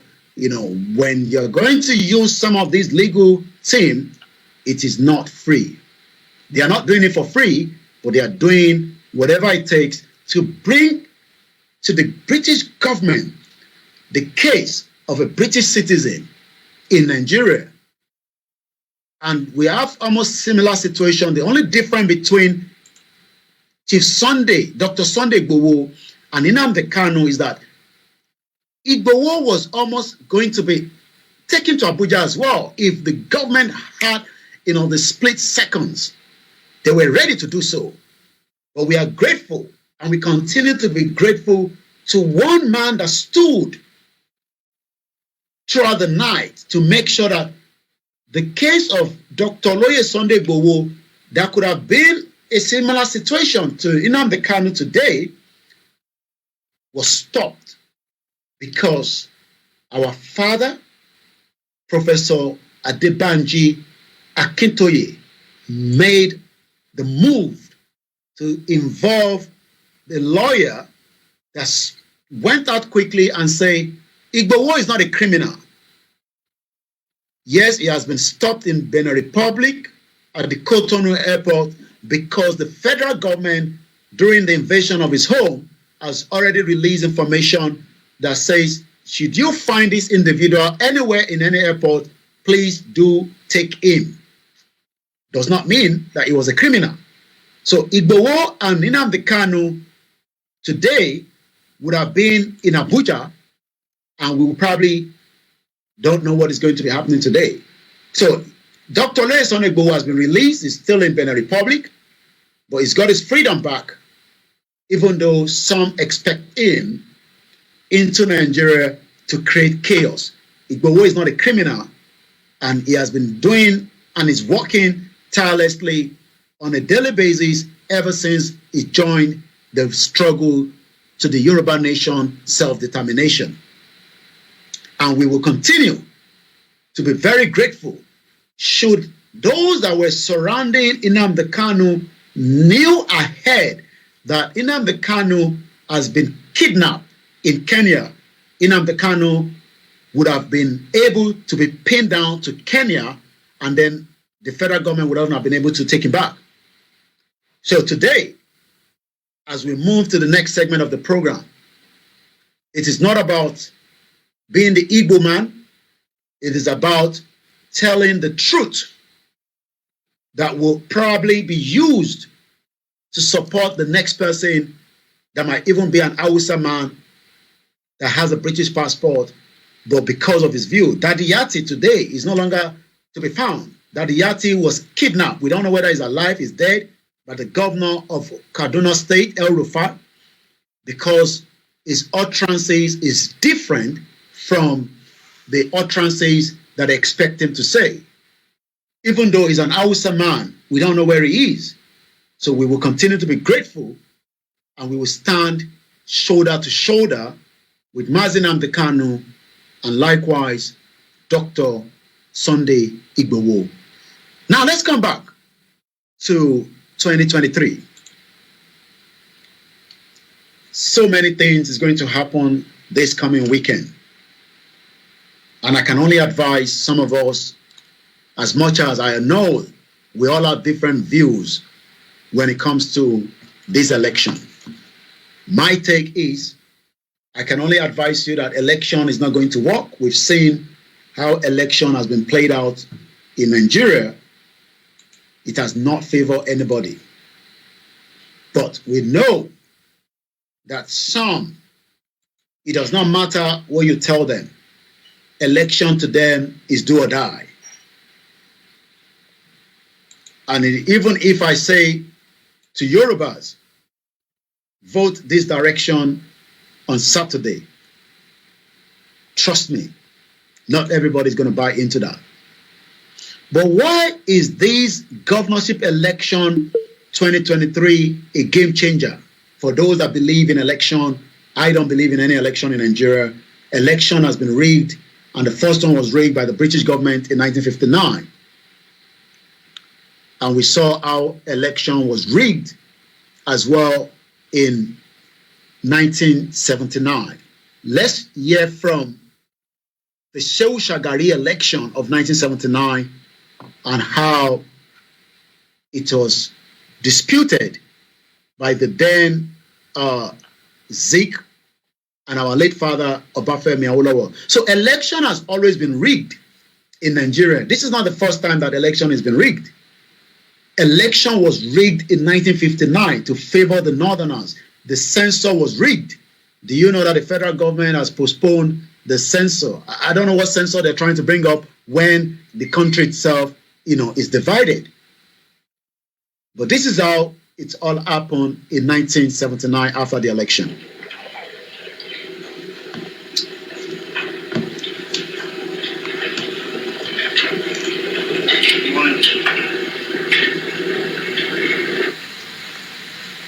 Would you tell us what the talks were all about? No. You now are going to join the other. What is it? UPN in what?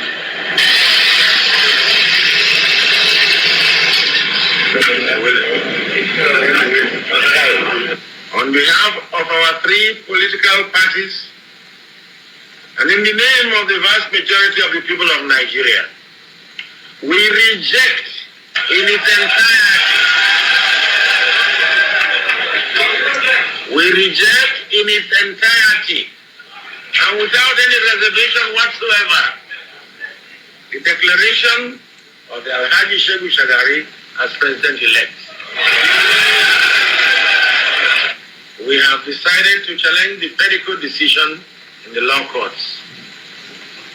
Notwithstanding the court action, and to save this nation further anxiety and uncertainty, we call upon the Supreme Military Council as the highest legislative and executive authority to annul the declaration of Fedico of Alhaji Shehu Shagari as president-elect and ensure that the Electoral College is convened forthwith to conclude properly the presidential election as provided by law. Thank you. You cannot give any credit to the NPN for getting figures out of rigging. You can do nothing about rigging. They rigged, super rigging. Well, you heard him there, super rigging. So rigging is part of Nigerian traits. They rig every election, they rig it. Since 1999 till date, rigging has been taking place in the southwest, in the southeast, in the middle belt, in the northern part of Nigeria, in the south-south. On your smartphone. In your car, Word. at home, On your smartphone. in your car, Word. at home. On your smartphone. This is Starr Radio UK. This is Starr Radio UK. This is Starr Radio UK. Well, if you've just joined me, this is Starr Radio UK. So now let's come to 72 hours before the upcoming election in Nigeria, because that is the only thing that is trending presently in Nigeria. And at about 2000 hours, I would allow the phone line to be open just for about 20 minutes so that we can get some of your views as well. Thank you so much, Eunice, Uche, Chi, and thank you for those of you that have joined us. Why is this election that is about to be played on Saturday something that a lot of people are worried about? Why are they worried? What is the worried? I mean, election has been rigged since 1999. So many of these elections have never been conducted, in free and fair. Even the American government agrees that this election that has just been conducted, the presidential election, is not free and fair. The British, Katrina Lang, this is what she had to say in Abuja, I believe, yesterday. Let's read further. The outgoing British High Commissioner, I know you don't want me to bring a face on, but we have to because, that is how it works when we talk about one individual. So let's bring her face back in. This is what she had to say, and whatever she's saying, she's also let us remember that she's representing, the British government. The outgoing British High Commissioner to Nigeria, Katrina Lang, has described Nigerian politics as fascinating, saying it offers a better future for democratic governance in the country. Whether you agree with that or not, I will let you when you have your calls or through your comment. Amobolaji Abdullahi, these are the people Koiki always out to learn history, but yet Iya Onidiri ati Titi confuse them. Good evening to you, Mrs. Comfort Olugunjalenkosi. God bless President Patrick Talon. Yes, we have to continue to respect Patrick Talon, the Benin Republic president that stood his ground to the monster that wanted to take away Dr. Oloye Sunday Igboho away from Benin Republic. And he said, no, let's come back to Katrina Lan. I don't know what she meant by a better future for democratic governance in the country. She stated these amid litigations that is still trailing an election and the National Assembly that has been conducted, and we saw how it all played out in Lagos State, in Ogun State, in the North, in the Southeast, in the Middle Belt, ballots stashing in front of the observer. Good evening to you, Shodimo Ayodele. British don't want Nigeria to divide because of oil and gas. There's no doubt in our mind. Chaos, no going back, Yoruba Nation now. Thank you so much, Mrs. Sarah Oyelowo, and the rest of you at Korede Oladepo, and those of you that are watching us as well on all the platforms. My question tonight is, this election coming up this weekend, everybody knows it's going to be stiff. Good evening to you, Yemi_Yemi and the 38 others that are currently on the Instagram with me tonight. The British envoy stated these while speaking with journalists after she paid a courtesy visit to the president of the Senate, Ahmed Lawan, yesterday. She said, despite controversies that greeted the process of the election by some political actors, the nation politics was fascinating and portended bright future for the country. Do you agree with her views? Do you agree that we have better future ahead in Nigeria? Good evening to you, Mrs. Elizabeth Adesonya. Ijaya, up Yoruba Nation, no surrender, no retreat, no surrender. Egbonada, welcome to the voice. That is the voice.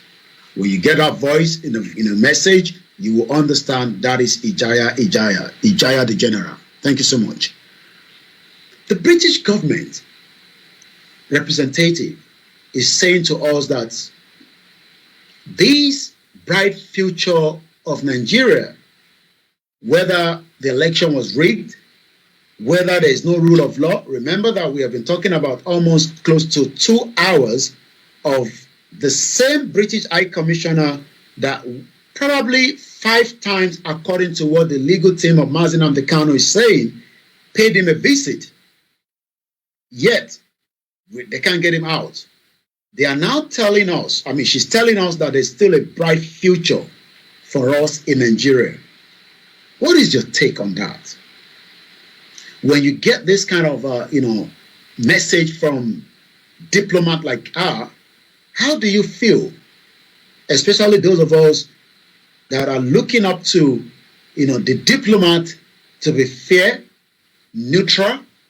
Do you think that she has been neutral all her time spent as an High Commissioner in Nigeria? And like I said to you, Obailegushi is trending. And I'm going to be telling you why Obailegushi is trending. Because Oro has been fixed for this Saturday, and Obailegushi is now warning non-indigenous women to respect tradition at Etiosa. How are you going to respond to that? I don't know yet, but we're going to come back to that. There's just so much happening on the Twitter, and Nadeko is trending. I'm not sure why Nadeko is trending. Also in Bayelsa State, about 2 hours ago, commuters and residents are stranded on the east-west road along Zarama Market Bridge, Bayelsa State, as the youth besiege the area to express displeasure over alleged beheading of an indigene by suspected, guess what, Fulani terrorists. What is going on in Nigeria? But the British government representative is saying the election might not be smooth, the election might not be perfect. Gapsin_Tilly, good evening to you and welcome. Good evening to you, Grandma Princess Adebimpe Adeniyi Awoniyi She only went to Nnamdi Kanu to make jest of him because she knows that Nnamdi Kanu didn't like her. How many of you are following us on the Twitter, on the Starr Radio UK? I'm going to be telling you the new British High Commissioner is a male that is going to be joining Nigeria in April. So we're going to talk about him and some of his, CV as we have it. His name is Dr. Richard Montgomery. Has been appointed as the British High Commissioner. But for now, till April, we still have Katrina Lang representing us that are British citizens, because some of you are British citizens. So that means, I know some of you have dual citizenship, but again, as long as anyone representing you outside Britain, then they are still part of us. Let's go back to what she was saying yesterday. She said, I have made very good friends. She said, I love Nigerian music.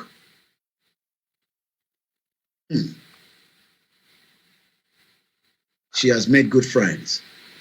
She loved Nigerian music a lot. She talked about the culture here is so rich. Which of the culture is she talking about? Because Nigeria doesn't have a culture. We know that Nigeria has 370 different ethnic groups. People, the Yorubas, the Shakiris, the Iboma, the Kanuris, the Hausas, the Igbos, and so on and so forth. Good evening to you, Adam Olamilekon. I can't say that word. Trust me, I wish I can, but I won't be able to say that. Disney Man 123 said, we disagree with Katrina. I don't want to use the other word because she hasn't defined what she meant by bright future. In 1990, 14 naira to £1. Good evening to you once again, my brother Gapsin_Tilly. I love those of you on Instagram, and I can feel your energy, and likewise those of you on the other platform. I'm streaming onto Instagram tonight. Let me come down to the level of our language. Katrina Lang sọ fún wa pé òun kí wa, òun nífẹ̀ẹ́ Nàìjíríà. Democracy wa lè má dá nísìn, àmọ́ ní ọjọ́ ọ̀la ó máa dá. Ìyẹn arábìnrin tó wà lẹ́yìn mi, òun ló jẹ́gẹ́ bí diplomat àgbà fún àwọn ìlú tá à ń pè ní United Kingdom ní Nàìjíríà. Òun lọ ní April, arákùnrin mi ń bọ̀ láti ìgbà tí wọ́n ti mú Nnamdi Kanu, bí àwọn agbẹnusọ ẹ̀ ṣe sọ fún wa pé ẹ̀ 5 péré ni ìyá yìí àti àwọn diplomat lọ yọjú sí Nnamdi Kanu. Orí ètò Star Radio UK ní aago 8 ó fẹ́ lọ lù, èní ní 15th oṣù kẹta nínú ọdún 2023. Àgbéyẹ̀wò tá à ń wò lálẹ́ ni pé ǹjẹ́ ẹni tó ń travel pẹ̀lú British passport gẹ́gẹ́ bí Nnamdi Kanu tí wọ́n mú ní Kenya ní June 21st tí wọ́n rendition ẹ̀tọ́ kidnapper, ǹjẹ́ ó bá ẹ̀tọ́ mu ní ilé ayé tá wà nísìnyí?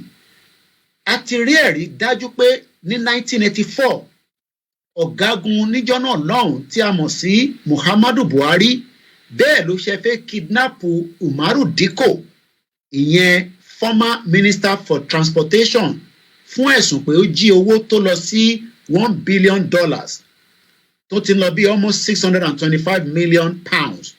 Àwọn Israeli àti dókítà kan ni wọ́n gún lábẹ́rẹ́ níbi tó ti ń rìn nínú London tí wọ́n fi gbé lọ sí airport ní Stansted tí bàálù tó dé láti Nàìjíríà tó fẹ́ máa gbé padà. Àmọ́ secretary Umaru Dikko òun ni kò jẹ́ kí wọ́n rí Umaru Dikko gbé lọ. Àmọ́ a mọ̀ dájú pé Buhari rí Nnamdi Kanu jí gbé láti Kenya nítorí pé àwọn kan ní ara àwọn ọmọ Biafra ni wọ́n ta Nnamdi Kanu. A mọ̀ pé wọ́n fẹ́ ṣerú ẹ̀ fún bàbá wa náà, Dr. Olóyè Ìgbòho Adéyẹmọ aka Sunday Ìgbòho, nígbà tí wọ́n rìnrìn àjò fi máa lọ sí Germany tí wọ́n dá dúró ní Kútọ́nù, àmọ́ a dúpẹ́ fún bàbá wa emeritus Professor Adébánjí Akíntóyè tí wọ́n tètè paná ọ̀rọ̀ yẹn nítorí pé Ìgbòho náà bá wà ní Àbújá bí Nnamdi Kanu ṣe wà.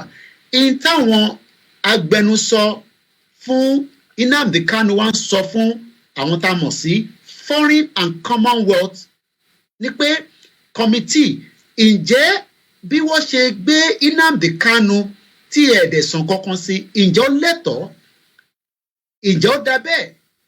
In tí mo wá ń bi gbogbo ọmọ Yorùbá pàtàkì fáwa tí a ti bímọ sílùú yìí, ǹjẹ́ tí ọmọ wa bá ń rìnrìn àjò pẹ̀lú British passport tí wọ́n bá gbé fún ìdí kan àbí ìdí kejì tí British ò bá dá sí, báwo ló ṣe máa rí lára yín? Tí British ò bá fọwọ́ kún, báwo lẹ ṣe máa feel?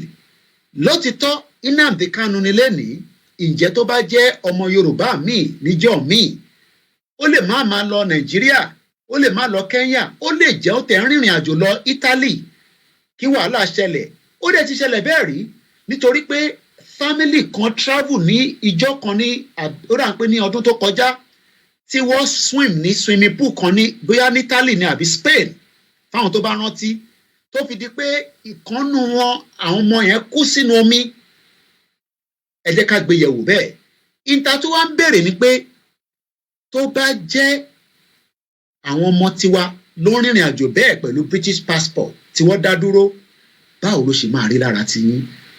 Òun là ń gbé yẹ̀wò lórí ètò tá a mọ̀ sí Naija Voices lórí Starr Radio UK lọ́jọ́jọ́ Wednesday. Òun la máa pàdé wa lórí ètò náà. I'm asking again, the British government, somebody says ẹni tí wọ́n jí gbé, kidnapping, ẹni tí wọ́n jí gbé, tó bá jíyàn gbé, ìbò ló wà, a máa rí o, àwọn gbọ́mọgbọ́mọ, ẹ̀kọ́ tẹ́lẹ̀tẹ́lẹ̀ gbọ́mọgbọ́mọ ni Fúlàní ló jíyàn gbé nísìn. Ọlọ́run jẹ́ kó jí wa gbé, àmọ́ bá a ti ṣe ń sọ̀rọ̀ lọ́wọ́lọ́wọ́ báyìí, ọ̀pọ̀lọpọ̀ èèyàn náà sì ń jí gbé nílùú tí a mọ̀ sí Nàìjíríà. Ìta wa ń bèrè lọ́wọ́ ọmọ Yorùbá lálẹ́ gẹ́gẹ́ bí ntí Katrina Lang sọ nínú àtẹ̀jíṣẹ́. Ó ní òun ti ní ọ̀pọ̀lọpọ̀ ọ̀rẹ́ nínú Nàìjíríà, kódà ó náà ń like oúnjẹ wa, àmọ́rú oúnjẹ tó like, bóyá túwó kànṣáfí, bóyá gbẹ̀gìrì àtàmàlà, bóyá jollof rice, bóyá èdìkàí kan. Ó wá sọ nǹkan kan tó jọ mí lójú. Ó ní the culture here is so rich. Ìyẹn Katrina Lang ló ń sọ̀rọ̀ orí ètò Naija Voices náà láṣìwà. Èní ní 15th of March 2023, 19:56 p.m.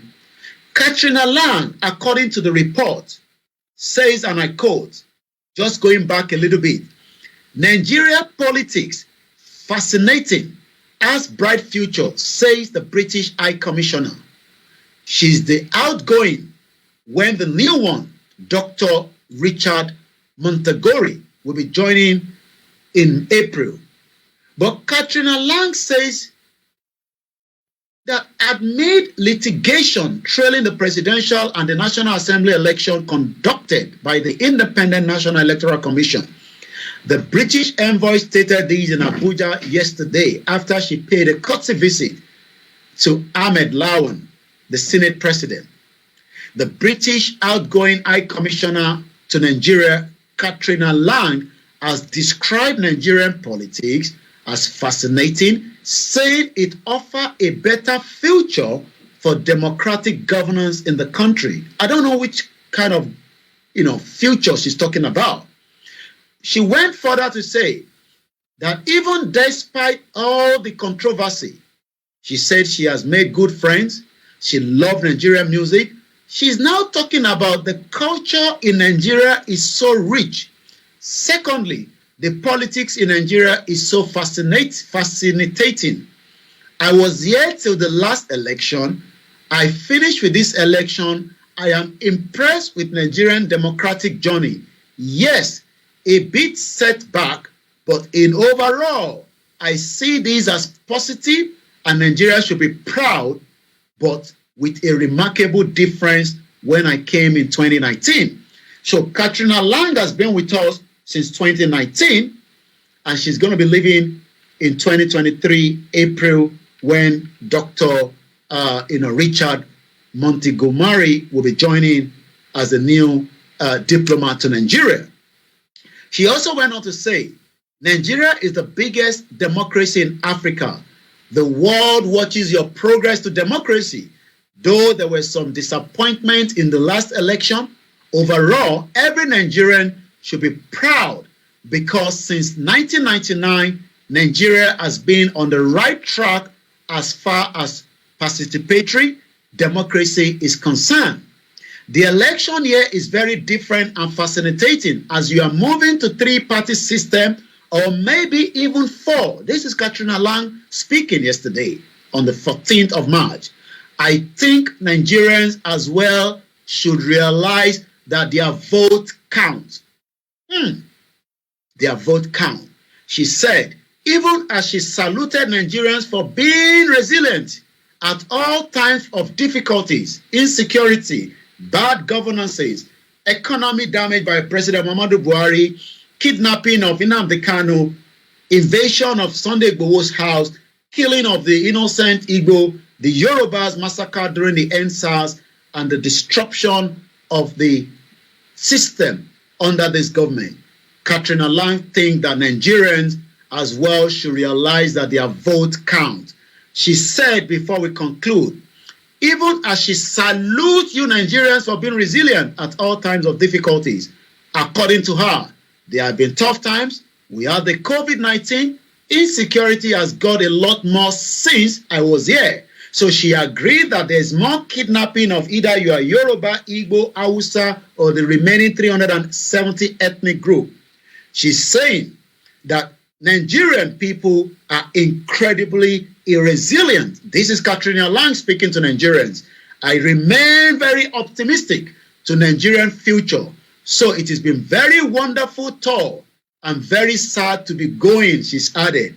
Earlier, Senate President Lawan commended the British envoy on a positive disposition to the country and tasked her to help in strengthening the bilateral relationship between Nigeria and Britain. My question to the people that are listening to Niger Voices tonight at exactly 8 p.m. Are we sure that what we have heard from Katrina Lang is the true reflection in Nigeria, or is she just another British envoy trying to please the masters? And then since 2019, Katrina Lang has done her best, and she believes her best is something that we should talk about. So my phone line is open. Don't be worried. I know we have a lot of listeners from African countries, but if you want to speak Yoruba, please, I would permit such on this platform. We can talk about the issues that we have talked about. I don't want to dive too much into the election coming up on Saturday. I will wait till next week, Wednesday, when I will be able. By then, result will have been out, and I will have more to say on that election.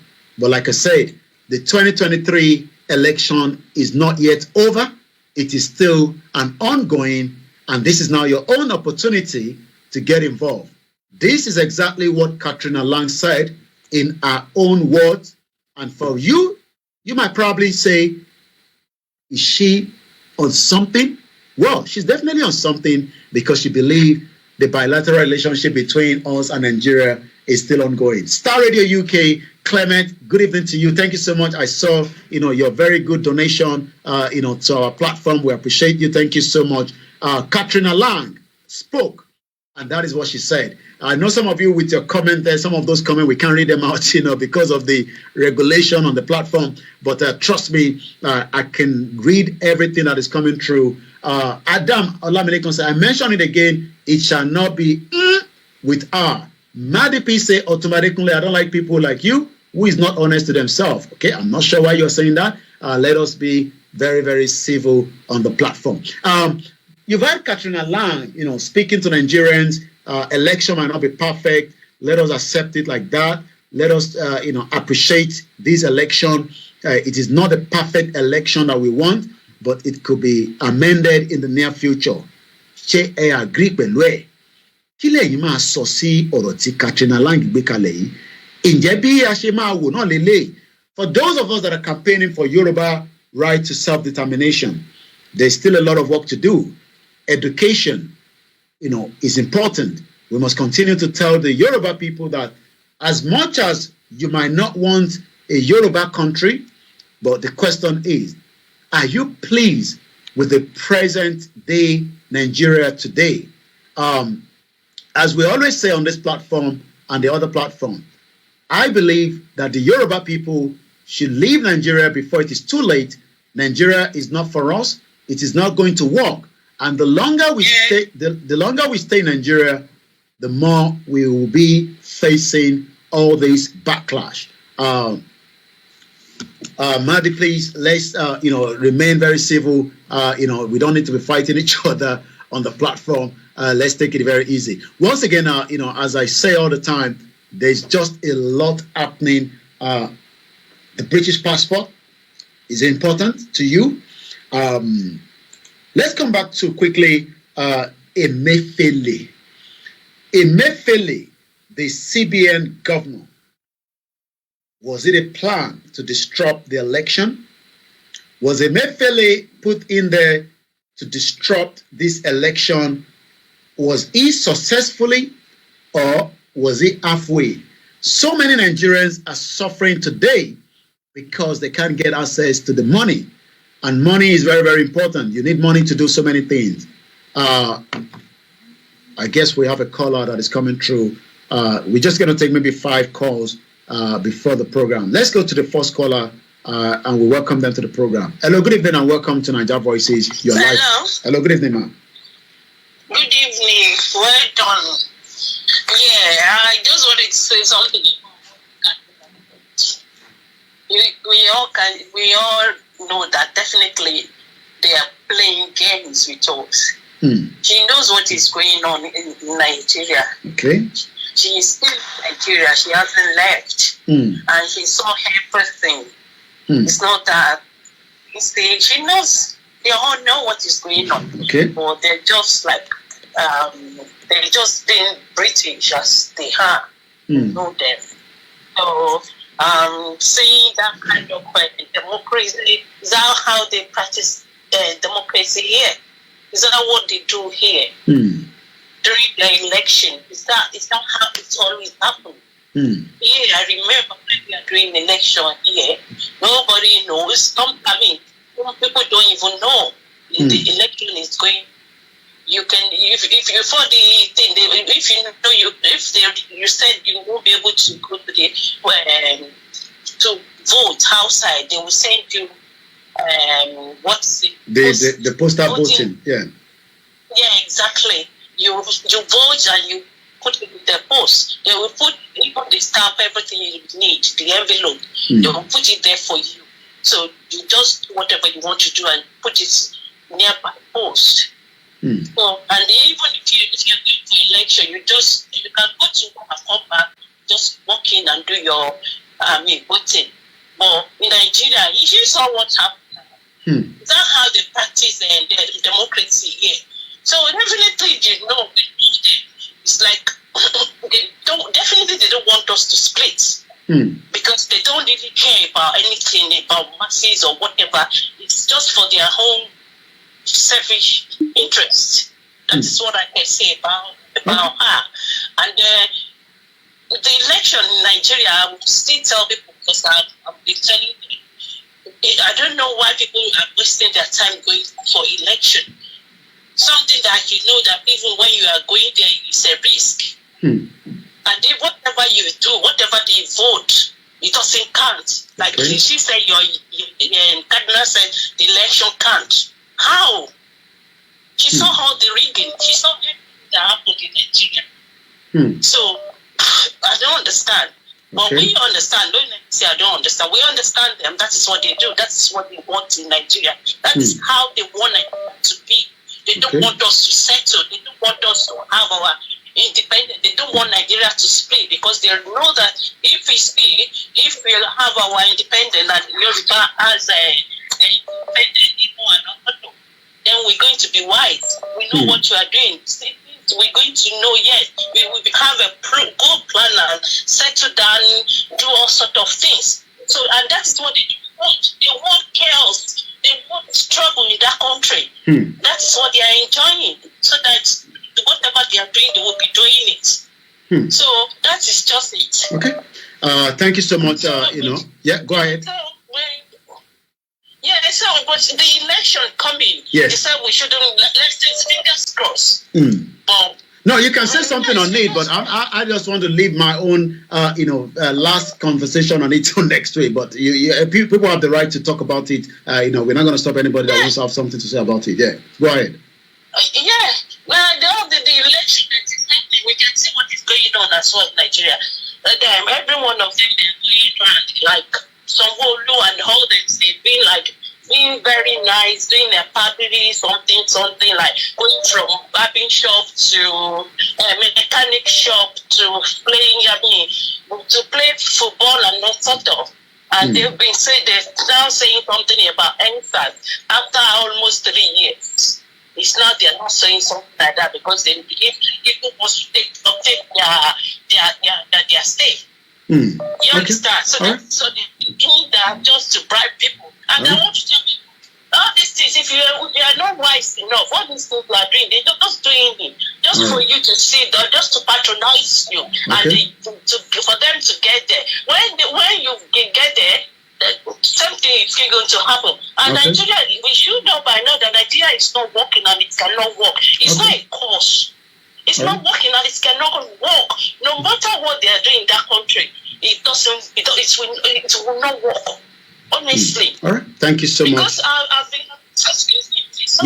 Because I've been saying this for so long that how do you put people that don't have the same mindset together and you believe things will go on smoothly among them? You don't have anything in common. We don't have nothing. Food, culture, religion, education, everything is so different. The way we think, the way we talk, everything, language is different. How do you put them together? That is trouble. Okay. But she actually said she made a good friend. The culture is so rich. So I don't know which of the culture she's talking about. Yeah, whatever the culture is rich. We know that we Yorubas, we have very good culture, and our culture is so rich.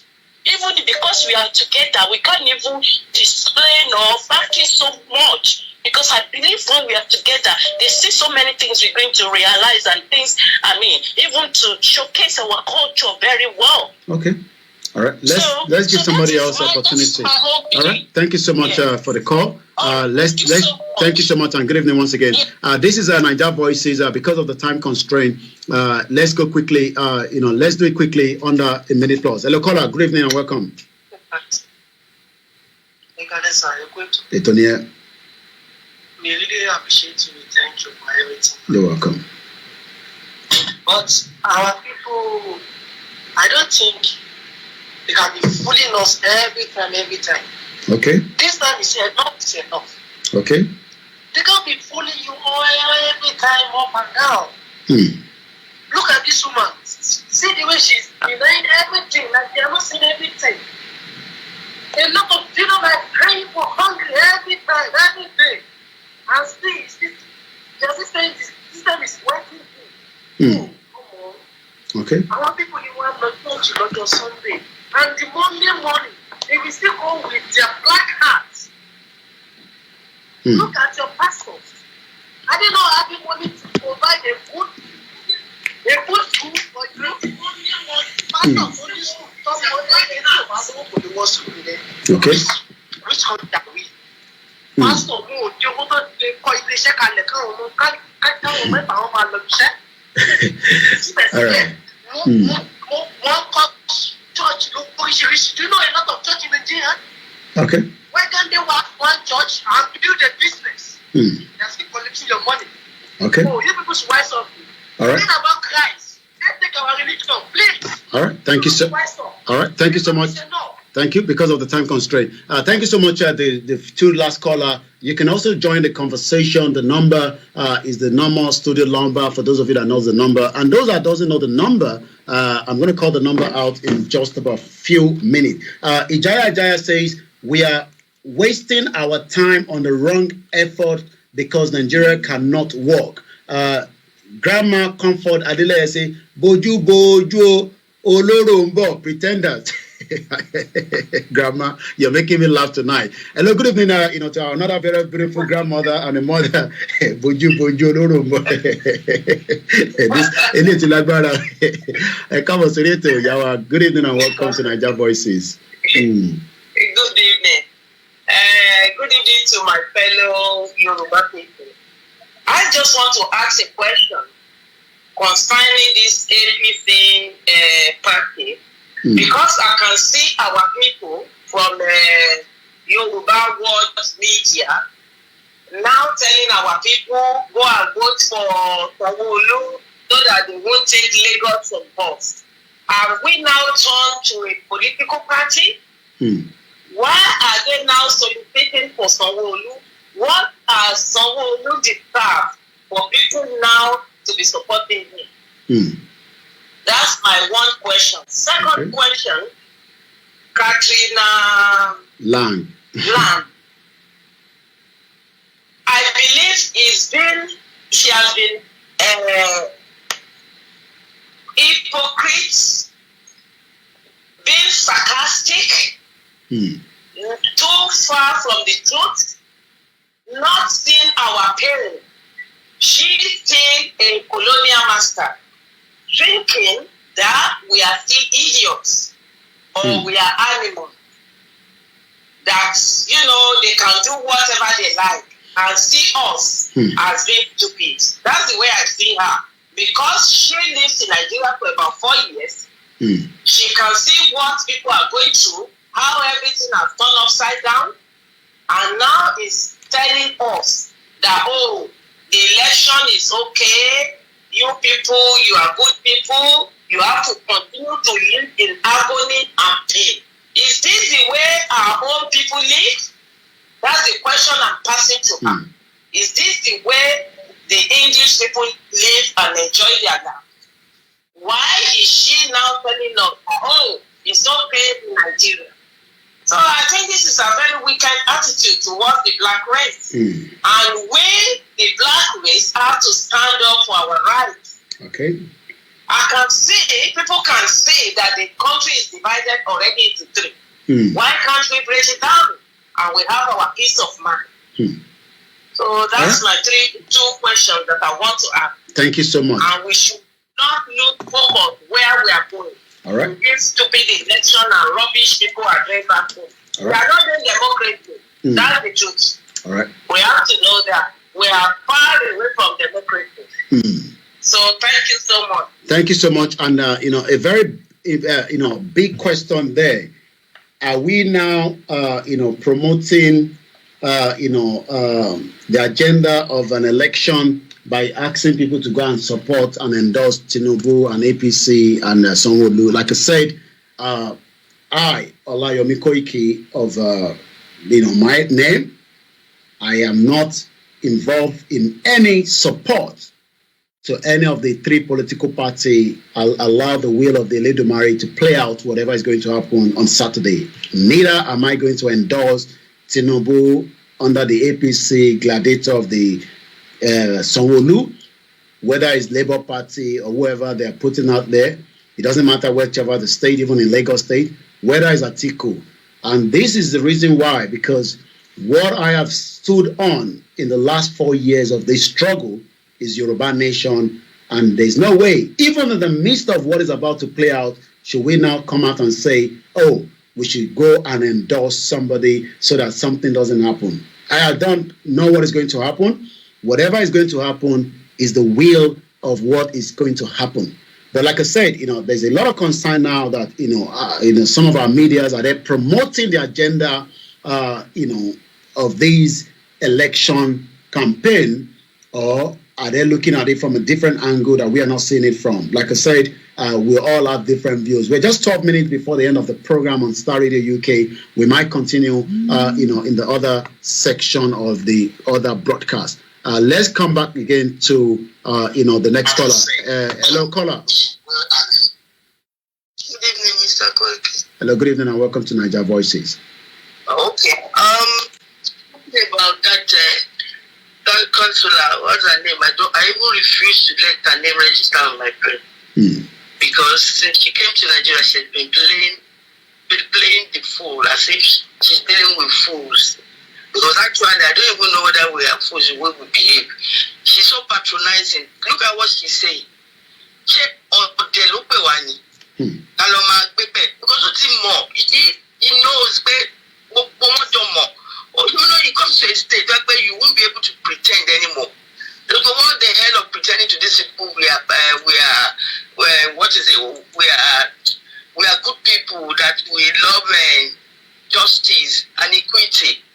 They don't. Even here that they just pretend. They cover their faces with equality and diversity, this and this, because they know their own people will go against them. But deep down, those people in high places, they are racist. So look at her now. She now comes there because she doesn't even care. You know the ones they've been sending to Nigeria before. They will still cover their faces and be playing nice people. This one, she's evil. And she's so... I don't even know the adjective to use for her. How could you say we have a good democracy? She can't even wear this, we are that. That witch of a woman.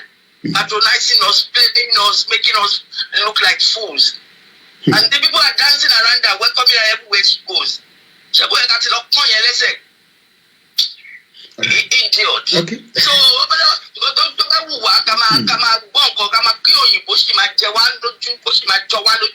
they are nothing. I just use as usurpers. Only Buruku. Anyway, nípa tí ọ̀rọ̀ pé kọ́lọ́ dìbò kò sí ọmọ Yorùbá ní ìṣọ̀kan kan tó ń dìbò. Mr. Koiki, none of us is there to dìbò. All they are saying is that àwọn tó fẹ́ lọ dìbò wọ́n ṣe báyìí.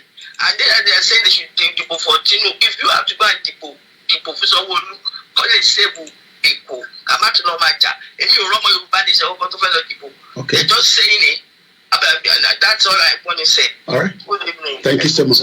Well, once again, as we are just about 9 minutes to the end of the program, it's been, one other evening, 4 years.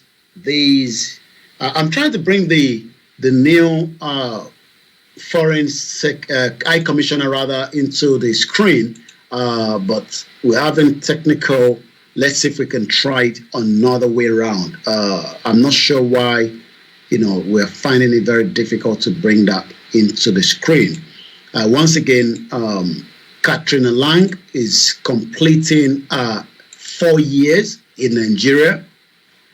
Okay, yes, so why are we not finding it right now then? A new High Commissioner is coming to Nigeria.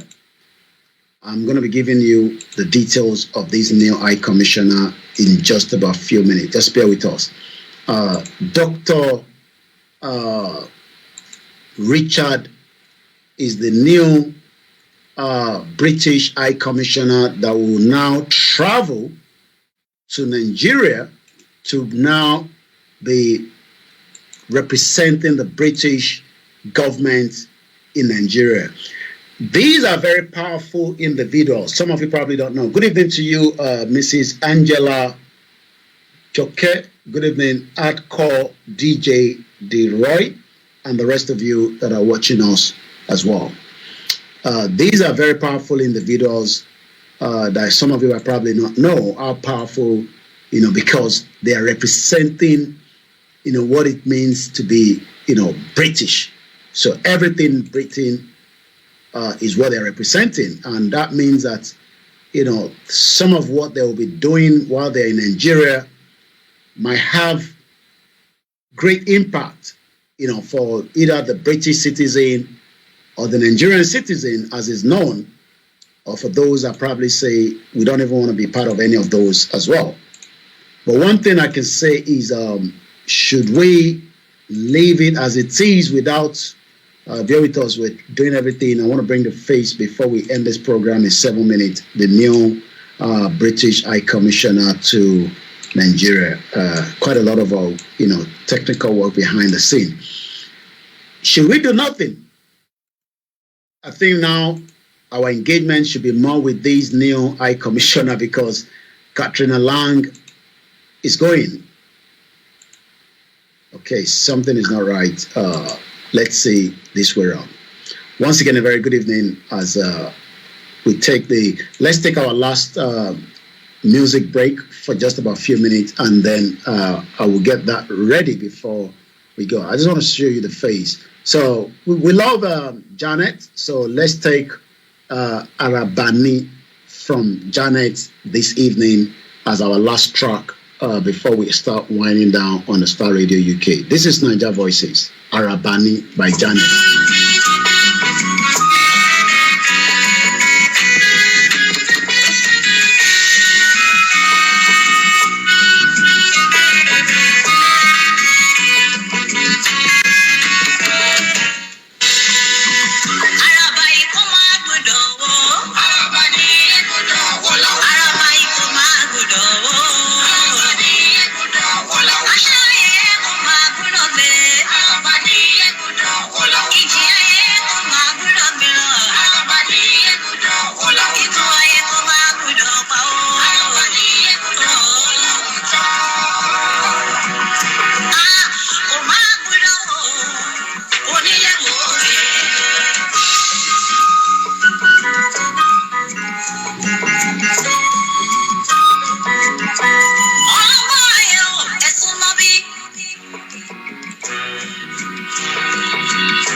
Once again, a very good evening as we're just completing the final round of Niger Voices.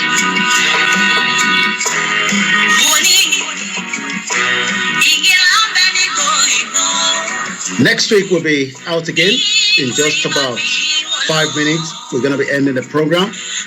But without saying thank you so much to each and every one of you that have joined us tonight. We're grateful. And we will be saying, fún gbogbo ọmọ Yorùbá tí ìrẹ̀wẹ̀sì wà ní ara yín, let us remind ourselves that Yoruba Nation is an ongoing project and nobody can stop that project. It is a project that is going to happen and it's going to happen in our lifetime. Yes, there is a lot of work that needs to be done. Those work is still ongoing. Part of that is to educate as many Yorubas for reason that we are better off to be on our own as an independent nation, and I believe we might have that image now. But some believe that we should remain Nigerians. And yes, this is going to be the new phase of the British government in Nigeria in the next couple of days. So from April, I'm going to tell you a little bit more about the new diplomat. They're very, very powerful individuals that is representing, the British government. Katrina Lang has done 4 years since 2019. So she said she was there when we started the election of 2019. And she's ending it with 2023. What an amazing time that she spent with us. And we wish her success to whatever new role she's going to be taking. But what do we know about the new British appointed High Commissioner to Nigeria, Dr. Richard Montgomery? Dr. Richard Montgomery, CMG, has been appointed the British High Commissioner to the Federal Republic of Nigeria. He was succeeding Miss Katrina Lang, CB, who will be transferring to another diplomatic service appointment. Mr. Montgomery will take up his appointment during April 2023, according to the statement by the UK government. Between 2018 and 2022, Dr. Richard Montegori, CMG, worked as the World Bank Group UK Executive Director in Washington. This is the full CV of Dr. Richard Hugh Montgomery, married to Nahid Bigrami, had 2 children. From 2018 to 2022, the World Bank Group UK Executive Director in Washington. From 2015 to 2018, he was the Department for International Development DFID Director, Asia, Caribbean and Overseas Territories Division. From 2013 to 2015, Islamabad Counselor Development and the head of the office DFID Pakistan.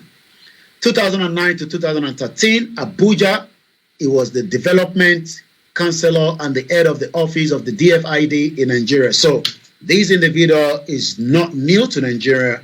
He's just taking a new role as a diplomat in Nigeria. Quickly, before we hand over to the studio, because the time is far now on me, from 2006 to 2009, he was a DFID Deputy Director and the head of the Corporate Human Resources and the head of Security, East Kilbride. 2005 to 2006, DFID Deputy Team Leader, Top Management Group, is used to Africa. He was in Zambia from 2002 to 2005 at Lusaka as the Deputy Head DFID.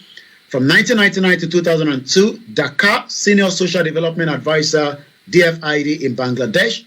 From 1996 to 1999, New Delhi, Social Development Advisor, DFID to India. From 1993 to 1996, he was a Swansea University lecturer in International Development Center for Development Studies.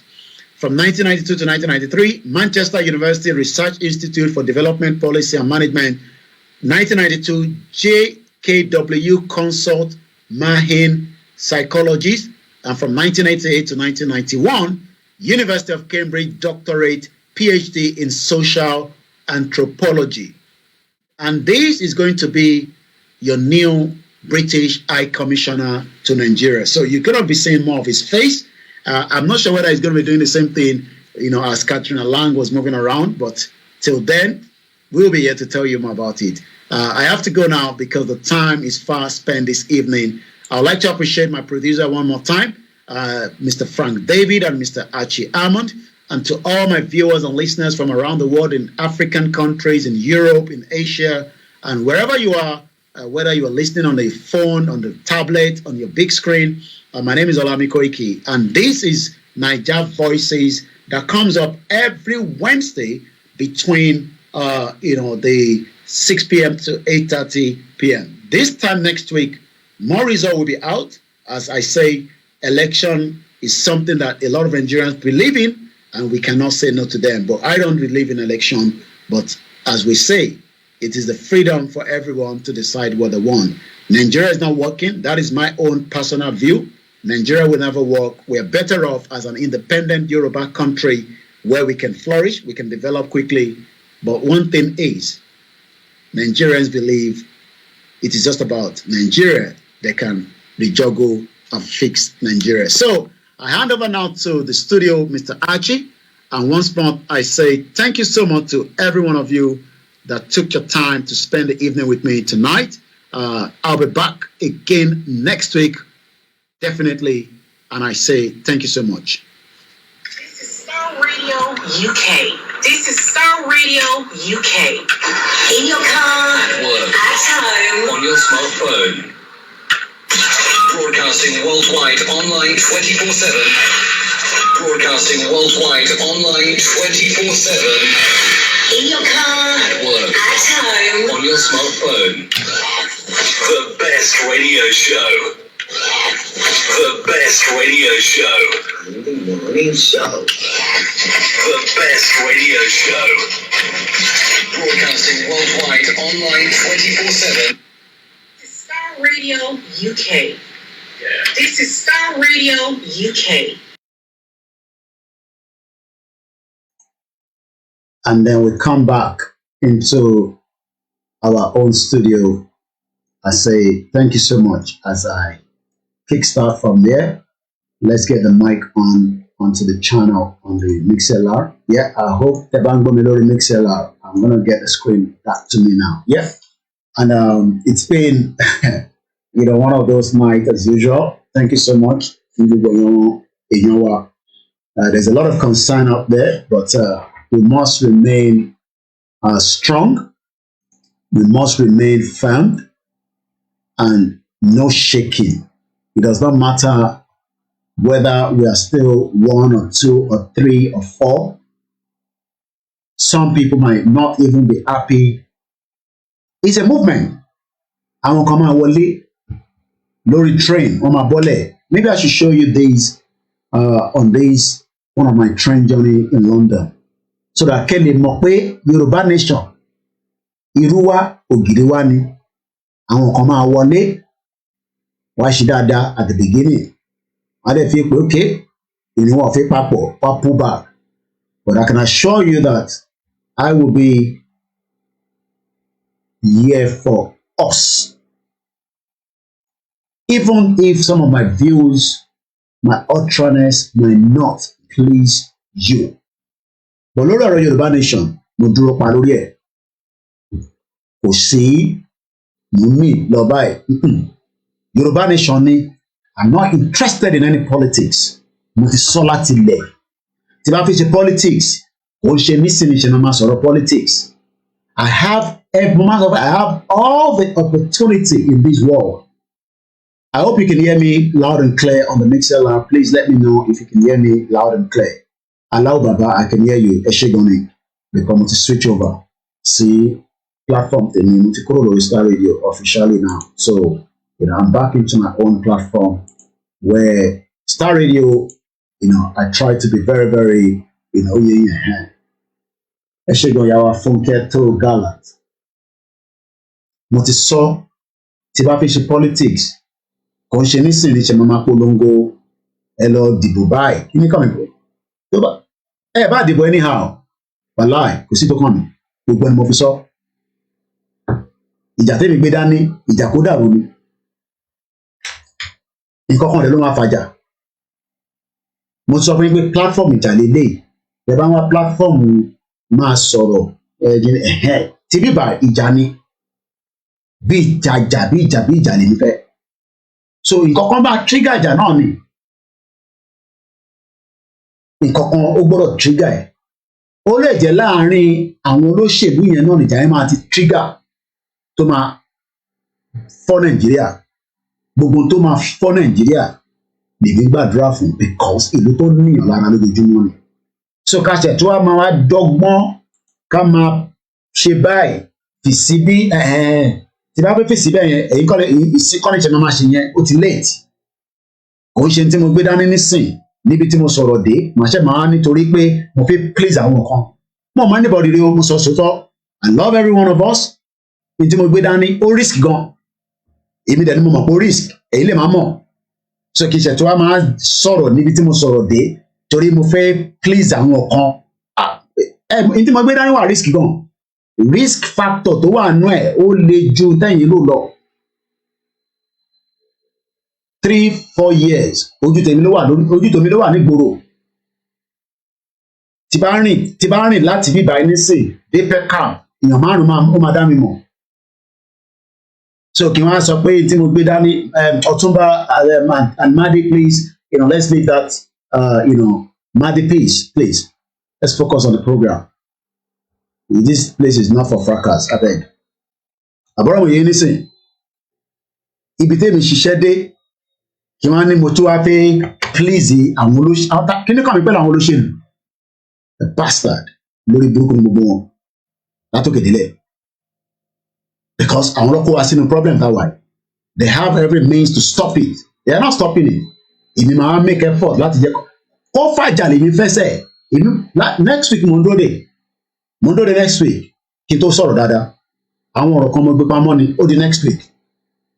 Èyí tó bá máa fàjà kó fàjà láàrin gbogbo wọn. Ó kí gbogbo ẹ kó dàrú. Yẹ̀bọ́ orò lọ́dún fi jáde ní Saturday. Orò máa jáde ní Saturday tó fi ṣe election. ọba Elégùṣì ní kóró jáde níjọ́ Saturday, orò jáde ní Saturday tí ilé tó kọjá ẹ̀, Saturday tó fi ṣe election. Èmi gbé risk lèmi gbé dání, risk lèmi gbé dání. Mo dẹ̀ dúpẹ́ fún Ọlọ́run tí ó fún mi láwọn family tó dúró tì mí dáadáa. Màá sọ̀rọ̀ tí bá fẹ́ ṣe politics kò ń ṣe nísìn. Mo sọ fún yín pé Ọ̀túnba Dàpọ̀ Williams kọ́lọ̀ bá fọ̀n kẹ́hún, I had access to Aso Rock. Ó ń ṣe pé tẹnu ẹni tí mo manage platform ẹ̀ ó sì wà pẹ̀lú vice president Yẹmí Ọ̀sínbàjò, ẹ̀gbọ́n ẹ̀ sì wà pẹ̀lú wọn. Màá nítorí pé bí kan ṣe ń lọ nísìn is a movement. Ẹ jẹ́ kí n fi ilé wọn yìí sọ kí n sọ lọ́rọ̀ Yorùbá nation. Àwọn kan máa wọlé, àwọn kan máa jáde, àwọn kan tún padà wọlé ọ̀nà ẹ̀mọ̀ báyìí tẹ̀wá Nàìjíríà ẹ̀dá tírèènì mọ̀, but tẹ̀bá iṣẹ́ àríbi ṣe máa ń wọ lórí tírèènì yẹn. O lè wọlé láti Green Park, wàláì tó bá jẹ́ pé Elephant and Castle ni mò ń lọ, mo tún lè bọ́lẹ̀ lórí bus kí n tún lọ join the train padà. Sọ kí n sọ ní 4 years ojú tèmi mà ló wà ní jùgbòrò. Màá máa defend àwọn olè politician tó ń ní àwọn family bọ́ọ̀tẹ̀ ní family tí lára, wọ́n ní family tèmi lára. I have a lot of my family in Nigeria. Lójoojúmọ́ wọ́n ní wọ́n lára. So let the will of God, as we say, let the will of Elédùmarè happen. Good night, Madi, and thank you so much. Keep the will of God happen. This is what it looks like as Yoruba nation. Sọkí sọ ní àwọn kan máa sọ àdàbí wà tẹ́ pé wọ́n sure. Some people are not even sure nǹkan tá a gbé dání because some are very very skeptical. Ìrọ̀lẹ́ ń pa ẹ̀kọ́ fi ń jẹun ni ẹ fi ń ṣe kíní ní ẹ̀ fi ṣe pé gbogbo ẹ̀ náà la máa ń rí. Ìyàwó mi ní báwo ṣe máa ń ṣe kíní táwọn èèyàn ní máa bínú tí ó ti use money. Ọ̀rẹ́ ní gbogbo wa lórí platform. I know some people don't like it, but kò dẹ́n ṣe pé wọ́n fún mi ní endorsement tí mo dẹ̀ ń bá wọn polówó lójoojúmọ́ báyìí £1 ló ń kọ̀ sí mi láti rà àbí kí ni mo sọ? Àwọn máa sọ̀rọ̀ débi àwọn máa ní mo support olóṣèlú ní kàn pẹ̀lú olóṣèlú a ní kí gbogbo ẹ̀ kó dàrú kó fọ́ jágbajàgba kó gbogbo ẹ̀ fọ́ ní pé kinní kan ẹ̀sẹ̀ tó lè gbalẹ̀ mọ́ wa lọ́wọ́ ẹja gbọ́ fídíò yìí. Koiki Media. Kí ló ṣe ọjọ́ tó jáde mi ni máa ń gbàgbé pé mo release speaker mi ti gbàgbéra. Onígbà tó máa ń bísí onígbà tí kò bísí. Ẹgbẹ́ ìdá padà sẹ́yìn. Sori train tó ń wò yìí sọ kí n sọ ló ń pè. Rà pé bíi Victoria line nílé àbí Piccadilly ní tẹ̀mọ̀ sọ kí n sọ ní tó bá wọ̀ níbì kan a tún lọ bọ́lẹ̀ níbì kan and people come in and go out ní olọ̀rọ̀ Yorùbá nation. So àníkàwọn èèyàn máa vote àwọn ọmọ Yorùbá ọ̀rọ̀ vote fún presidential. Àwọn kan rò pé bóyá mo máa kó ìbọn bọ́ta máa bẹ̀rẹ̀ sí ní kọ́ lọ pa wọ́n nílé tí èmi wá jẹ́gẹ́ bí ọ̀dẹ̀ táwọn tá à ń jà fún náà látún máa lọ pa. So wọn tá à ń jà fún àlè ní kọ́ pa wọ́n nà. Èmi mọ̀ pé poverty mentality ló ń ṣe púpọ̀ nù wọn. Ìsìnlọ́wọ́ ń sáré káàkiri. Èèyàn kan fi voice note lẹ̀ fún mi. Ọlọ́pàá dá dúró ní last month kan ló pè nínú kòsíkòsí. Wọ́n gba ṣéǹjì tó wà lọ́wọ́ ẹ̀. Ó wá dì sí ọlọ́pàá ń bẹ̀bẹ̀ last man bẹ̀bẹ̀ gbogbo wọn bẹ̀bẹ̀. So kí ló dé tí wọ́n ṣẹ̀tọ́ látijọ́ ìtẹ́lẹ̀ kí ló dé tí wọ́n ṣẹ̀tọ́ ẹja play video ẹlẹ́ẹ̀kan sí mi bọ̀. Koiki Media, bringing the world closer to your doorsteps. Àti máa ń sọ sórí báwọn èèyàn onígbà tó máa ń bísì onígbà tí kò kí ń bísì ó ti lọ nìyẹn the next one ìyẹn máa dé ní Ìwọ́n kan tí mo sọ ó ti lọ nìyẹn bí ẹ̀ lọ́rọ̀ Yorùbá nation kò ní bàjẹ́ fún ẹ náà central line kọ̀ọ̀dà pé Piccadilly báwo ni ìyàwó ọ̀nà ṣùgbọ́n báwo ni iṣẹ́ lè ní. Sọ kí n sọ ní ọ̀rọ̀ Yorùbá nation náà kódà àwọn kan ti dọ̀tá gánṣẹ́ láàrin ẹ̀ tó bá dẹ̀ tún déjọ́ iwájú àtúmọ̀dọ̀rẹ̀ ó ṣe dandan. Sọ kí n sọ ní o mọ anybody rí o wàláì because èmi ni mo mọ risk tó wà náà ẹlòmíràn mọ risk tàgbé dání o ó yí sí fẹ́ tó ń pè wọlé tó ń pè comment àwa ta gbójú síta gangan bí èmi àwọn kan jáde sójú títì o ojoojúmọ́ lè ní jáde sójú títì o èmi mo mọ risk tó wà náà. So sori pé lè ti lọ sori pé ti lọ èmi tún máa dé o sori pé mi tuntun tún tanná níbẹ̀ yẹn èmi máa tún dé sori èlé náà ti dúró ó ti fi gbèrò sori òun lọ́rọ̀ Yorùbá nation sori ó máa tilẹ̀kùn nǹkan máa tún dá dúró sori sẹ́ńsọ̀ ni òun lọ́rọ̀ Yorùbá nation ó ti délé ní wàhálà torí pé ó ti tilẹ̀kùn ó lọ another 1 minute 1 minute tó bá wẹ̀ bẹ́ẹ̀ lọ́rùn díẹ̀ ìyẹn tuntun dé ìwé lè ó possible but àwọn wèrè tí wọ́n jẹ́ kó drag àwọn ló ń jẹ́ kó drag tó bá yẹ pé gbogbo àfọwọ́kun lẹ́ẹ̀kan ni politician parọ́ fún wọn politician ẹni kéèmí wa lọ rescue ìní á lọ fi platform tèmi rescue politician kò ní da fáwọn politician ní politician kọ sori ilé náà tuntun dé sori every minute sori no going back ni o so ẹ̀yin tèmi we pray every day gbogbo àlà ń gbàdúrà a fẹ́ Yorùbá nation ẹ̀dẹ̀ tí ní ká má jà ẹ̀dẹ̀ tí ní àjà so ọ̀nà tó fẹ́ wá gbà nísìnyí ẹ̀sìn jẹ́ ká fi sílẹ̀ kọ́ lọ́ọ́ máa yanjú yẹn so mo clean dust àwọn tó wà lórí laptop so anyway that was about it àfa àfọlọ́run ṣọ́yìn ọ̀dà mo kí gbogbo yín ẹ máa ka tó àti ṣe almost 2 hours 36 minutes ẹ jẹ́ kí èmi náà lọ relax a little bit more mo dúpẹ́ lọ́wọ́ gbogbo ẹ̀yin tẹ́ wà lórí Instagram pẹ̀lú ìmọ̀lẹ́ quite a lot of people there. Katrina Lan èèyàn ńlá so thank you so much everyone orun ayọ̀ la máa sun àníṣe lásán ó ń ṣọmọ olókùú bẹ́ẹ̀ ni àwa la ní sí àgbẹ̀yìn train journey ni ìgbà míì train náà máa ń dákú wàláì underground this train is stopping here kò ṣiṣẹ́ mọ́ nìyẹn wà á dẹ̀ tún wá train míì á tún pull yẹn ìyẹn á tún continue so Yoruba Nation is a continuity especially for those of you that are really really concerned that it seems that everything is gone quiet kí ló ṣẹlẹ̀ ṣe ti lọ support Tinubu ni and all that ìyàwó Esther wà ń bẹ̀ látàárọ̀ so even some of you silent listeners èmi náà máa lọ sọ́dọ̀ tí yín náà ẹ̀mọ̀ pé mi náà wà ń bẹ̀ I know you are there ẹ ṣàfihàn pàtàkì sọ kò má tà but lágbára Elédùmarè inshallah lórúkọ Jésù Kristi Yorùbá Nation ó máa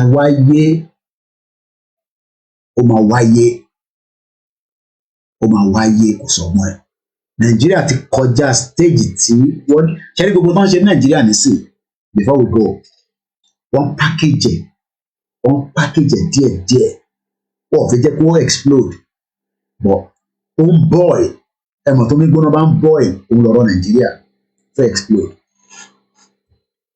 àwọn akọ́lá máa explode but ọ̀rọ̀ tẹ́mi bá ń sọ ẹ máa bá wọn létí left and right àti politician àtọba o àti baálẹ̀ èmi ọ̀kan ní bọ́ba mọ́ ni èmi bá yín bọ́ba ẹ bá pè lórí program ẹ má bọ́ba ẹ jà fún àwọn baálẹ̀ but à á máa sọ àwọn ọ̀rọ̀ ṣé nísìnyí lọ́mọ̀ pọ̀ fẹ́ gbé orò jáde ní Saturday ẹ wá ní káwọn ọmọ ẹ má tún bínú ẹ gẹ́tì kan tí mò ń sọ àwọn ọ̀dọ́ lẹ̀ ń bá fa nílé nísìnyí ń ṣàwà àwọn yúùtù tẹ́ ẹ̀ lè rà wọ́n àwọn yúùtù lẹ̀ ń bá jà ẹni tó bá dẹ̀ bá yúùtù jà èmi ò ká tẹ̀sán pé yúùtù lèmi bàbá 40 yúùtù lèmi náà àbí àwọn yúùtù lẹ̀ ń bá jà I mean election is coming on Saturday ẹni wọ́n fẹ́ gbé orò wo ló ń gbé ṣé nísìnyí ló ń gbé orò gbé orò láti 2 weeks ago nísìnyí lẹ́wọ́n náà fẹ́ gbé orò. And you expect people not to be angry in Lagos State. Àwọn wà níbà kọ́ ló ń kó ṣọ́wá dìgbà. Ẹ dá gbọ́ yìí don sí Ìgbòho ká tó máa lọ.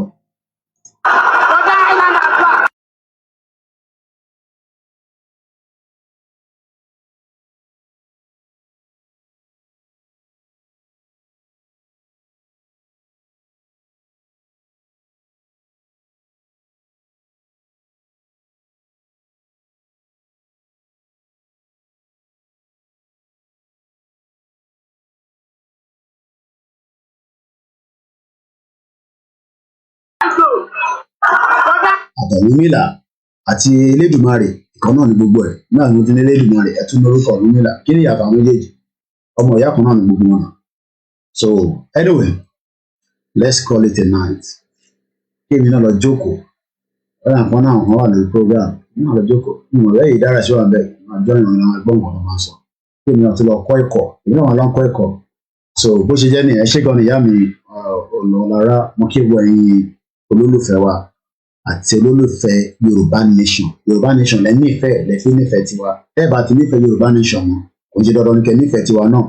So kò sí tó fẹ́ kó gbogbo àpapọ̀ nìyẹn because some people will know each other before some will probably got together during this progress of Yorùbá nation but èmi o Olayomi Koiki of Koiki Media mo ní fẹ́ mi endorse any politician ó pẹ́ kó gbogbo ẹ̀ kó dàrú gbogbo ẹni mo fi sọ politician kò ní dá fún gbogbo wọn látòkè délẹ̀ máa kí pọ̀ lọ́ba ìpè ẹja play anthem ká máa lọ lé jáde bí a kì í tún play bá mi ṣe kẹgbọ́n ẹ̀ bẹ́ẹ̀ yẹn tún mú yín nígbà àyà lọ endorse politician. èèyàn pátápátá ni màmá jókòó sí ẹ̀yìn ni mo wà ìlú wà lẹ́yìn orí driver yẹn ló ń wò lọ́kàn ẹ̀ títí rí orúkọ bóyá nọ́mbà bíyà ọtí yẹn ní ẹ̀yìn ìlú ṣáà fàdúrà ẹ̀sìn wà lọ́kọ̀ mi ò balẹ̀ má sọ fẹ́ ní gbòdì má sọ fẹ́ ní gbòdì ní mo mọ̀ sí ìsìnkú sáré lọ ní ọba àti ilé wọn máa wà kí ìṣe ẹyẹ tí kò kó bá ṣẹlẹ̀ ṣáàrẹ o. wọn ní mọ́tò yẹn báyìí èèyàn pátápátá ni màmá jókòó sí ẹ̀yìn ni mo wà ìlú wà lẹ́yìn. ọmọ ọlọ́mọ dànù ṣé ìyá àti bàbá ẹ̀ tó bá bára wọn sùn ṣọ́ọ̀ṣì máa bírú ọmọ yẹn ní tó bá máa ṣẹlẹ̀ ní kó ṣẹlẹ̀ jàre. Títí dọ̀la olórí burúkú Sanwó-Olú lọ kí fámìlì ẹ̀ káàkiri bí ẹ̀ṣọ́ níwò lè mọ̀ ní sí sátọ̀dé fẹ́ẹ̀ dé tán nígbà ilé mi wà tèbí Sanwó-Olú wá sí bíbá ẹ mọ̀ ọ̀rọ̀ tó sọ sáwọn tó lọ sí gbàtẹ́pẹ́ gbogbo Ọlọ́run jẹ́ tó bá dọ̀la lágbọ́rọ̀ rẹ̀ kọ́lọ̀ sọ́mi dọ̀la máa pe alájà màmá lálùbáríkà alájà adéyẹyẹ ẹ bá gbọ́rọ̀ ọ̀rọ̀ burúkú tí Sanwó-Olú sọ sí ìyá yẹn nígbà tó lọ sí Chatham House ẹ bá gbọ́rọ̀ tí FTT Sanwó-Olú yẹn tó sọ sí àwọn ìyá yẹn ẹ pé Sanwó-Olú ẹ kó jágbàjàgbà lọ Sanwó-Olú kọ Sanwó-Olú ni wọ́n pẹ́ gbogbo ẹ̀ kó dàrú ní sátọ̀dé ó dàrọ̀ jàre. Orílẹ̀-èdè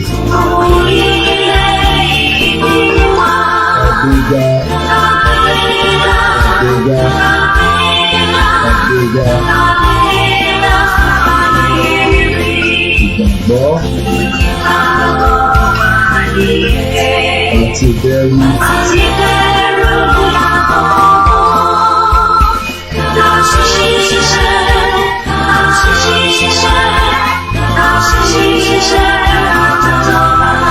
ìṣọ̀kan ìkẹjẹ ìsíwájú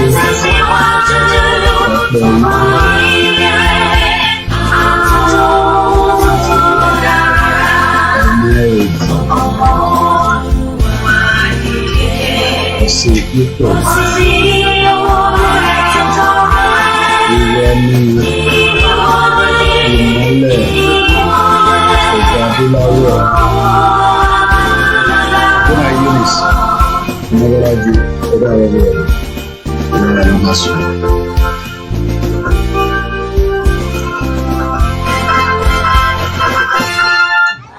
One of the Nigeria tó ń di education champion of the earth infrastructure wọ́n fẹ́ẹ̀lì ohun kan náà fẹ́ẹ̀lì ẹwà náà fẹ́ẹ̀lì ìbọ̀dù ẹ̀ sọkún ìran rẹ nígbà yìí mo hope tí ẹ gbà ìwọ lẹ́nu mo rí.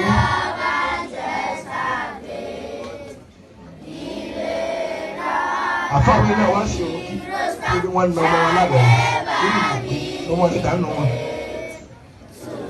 kọ́lá tí Nàìjíríà máa gbọ́ pọ̀ jọba yìí èmi wà náà tí wọ́n sọ. ẹyẹ gémi eré pa ẹfẹ́ lè dé gbogbo nǹkan kò sẹ́ni kéde kò sí pa. bẹ́ẹ̀ yẹn kọ́ sí kò lè rí òkú lọ́sibítà.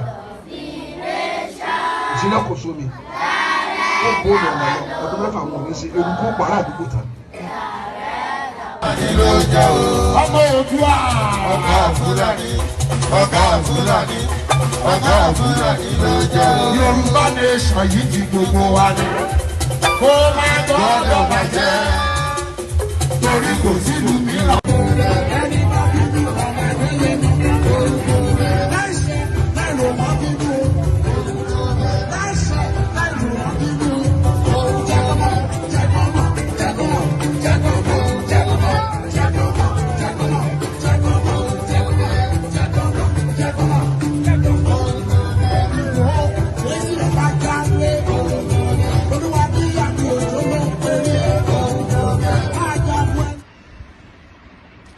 Life is so funny. You come with nothing, then fight for everything, and later leave everything and go back with empty hand. God is powerful.